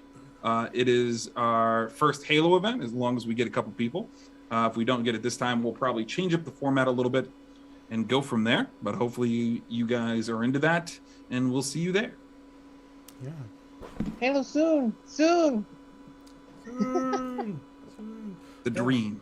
Would you like to close out anything, Rainbow? Nah, I'm all right tonight. Yeah, all right tonight. That's all I have to say. Yeah. Well, again, thanks everybody for joining us. Gonna wrap this thing up. I'm gonna push us to the wait screen, as well as, again, we are using cryptocurrency to fund tonight's event. When I share these videos and stuff like that, it's not to suggest that anybody purchase or go into these projects. It's more so us wanting people to understand the technology and the things that we're doing, the things that are possible. We do not offer financial advice. Within our events, there's a reason why our events, even for just traditional esports and stuff like that, don't cost anything. We want to find ways for people to not have to purchase and do things like that and still be able to take advantage of some of these opportunities. So that's why we share that type of stuff with folks, just in case there was ever any type of wondering with any type of stuff like that. I like to think of it in case of, Money Match Gaming does all the investing and stuff like that and building up these prize pools so that you don't have to. You just get to enjoy gaming and doing what you love. So round this out with this, we'll see you guys next time. Thanks everybody for coming out. If you did place top, first today, I will be reaching out to you with the keys to your new NFT so that you can also have a gold NFT. And that means next time that you come out to a Money Match Gaming event, if you place top 8, you can earn $5. That's it. See you in the next one. All right, good morning. This is Daily Income Guru with your mindset change. Let's change your mindset. Let's show you the difference between and the power between this beast and every other project that's out there that people, before we've had that mentality of I want a 10x, 20x, 30x, 40x, and then move on to the next project. Well, I want to tell you, change that mindset here with Drip. This is not what Drip is about. This is not the power of Drip. You gotta understand the use case of our coin is to make a daily percentage. That's the power and use case of Drip token. Not to buy it and sell from $10. If it goes to $50, you sell your Drip. No. That's not what you do. It's buy a bag and then sell that $50 or $100 and sell that whole bag. That is completely stupid. And I'll explain to you why. So let's say you had $10,000 and you bought at $10. That will give you about 1,000 tokens, right? So here, in most programs, you're trying to get that from $10 to $50, $60, $70, and then sell that bag, right? So then you've made a 7x, a 10x, it goes to 20, whatever. So here, what'll happen is you'll take that 1,000, you'll put it in the faucet. Guys, 900 of those tokens are burnt out of existence. The other 100 go and get split into 3 ways. Part goes to another contract to pay out the 1%. The other part goes to also for rewards for the downline, and another part goes to add to the liquidity. So to buy BNB to pair as liquidity on our decks. Okay, that's automatic. So what happens is you're gonna have 900 that are worth at $10, $9,000, right? So that means you're gonna be making 1% of 900 tokens a day. So you're making 9 new Drip tokens every single day. And at $10 a piece, that is $90 a day. Okay, so your money's going to work for you here. The value is in the price increasing, and your same 9, if you don't even compound, is going to make you more and more money, okay? So when we double from $10 to $20, your 9 every day is now worth $180. Not for you to take your 900 and sell it, but you should be happy with the fact that now you got $180 a day income that you can pay car bills, pay your rent, help somebody. You can use that to buy into another crypto project without risk now, because you're playing, you have a faucet of money, literally, drip, that's paying you every single day. What happens when we go to $100 a token? Do you want to take your 900 and sell that at $100 a piece? I mean, you could, but that's stupid, because that's giving you 9 times 100, a $900 a day income here. So I simply want to say, this coin is not a pump and dump. This coin's use case is not to sell when we 10x or 100x, because when we 10x and 100x, you just 10x and 100x your daily income, guys. And if you do compound, my goodness, this is going to change a lot of people's lives. This is true passive daily income. I'm Daily Income Guru, guys. Let's get the money. Change your mindset. Live free, no stress. That's drip.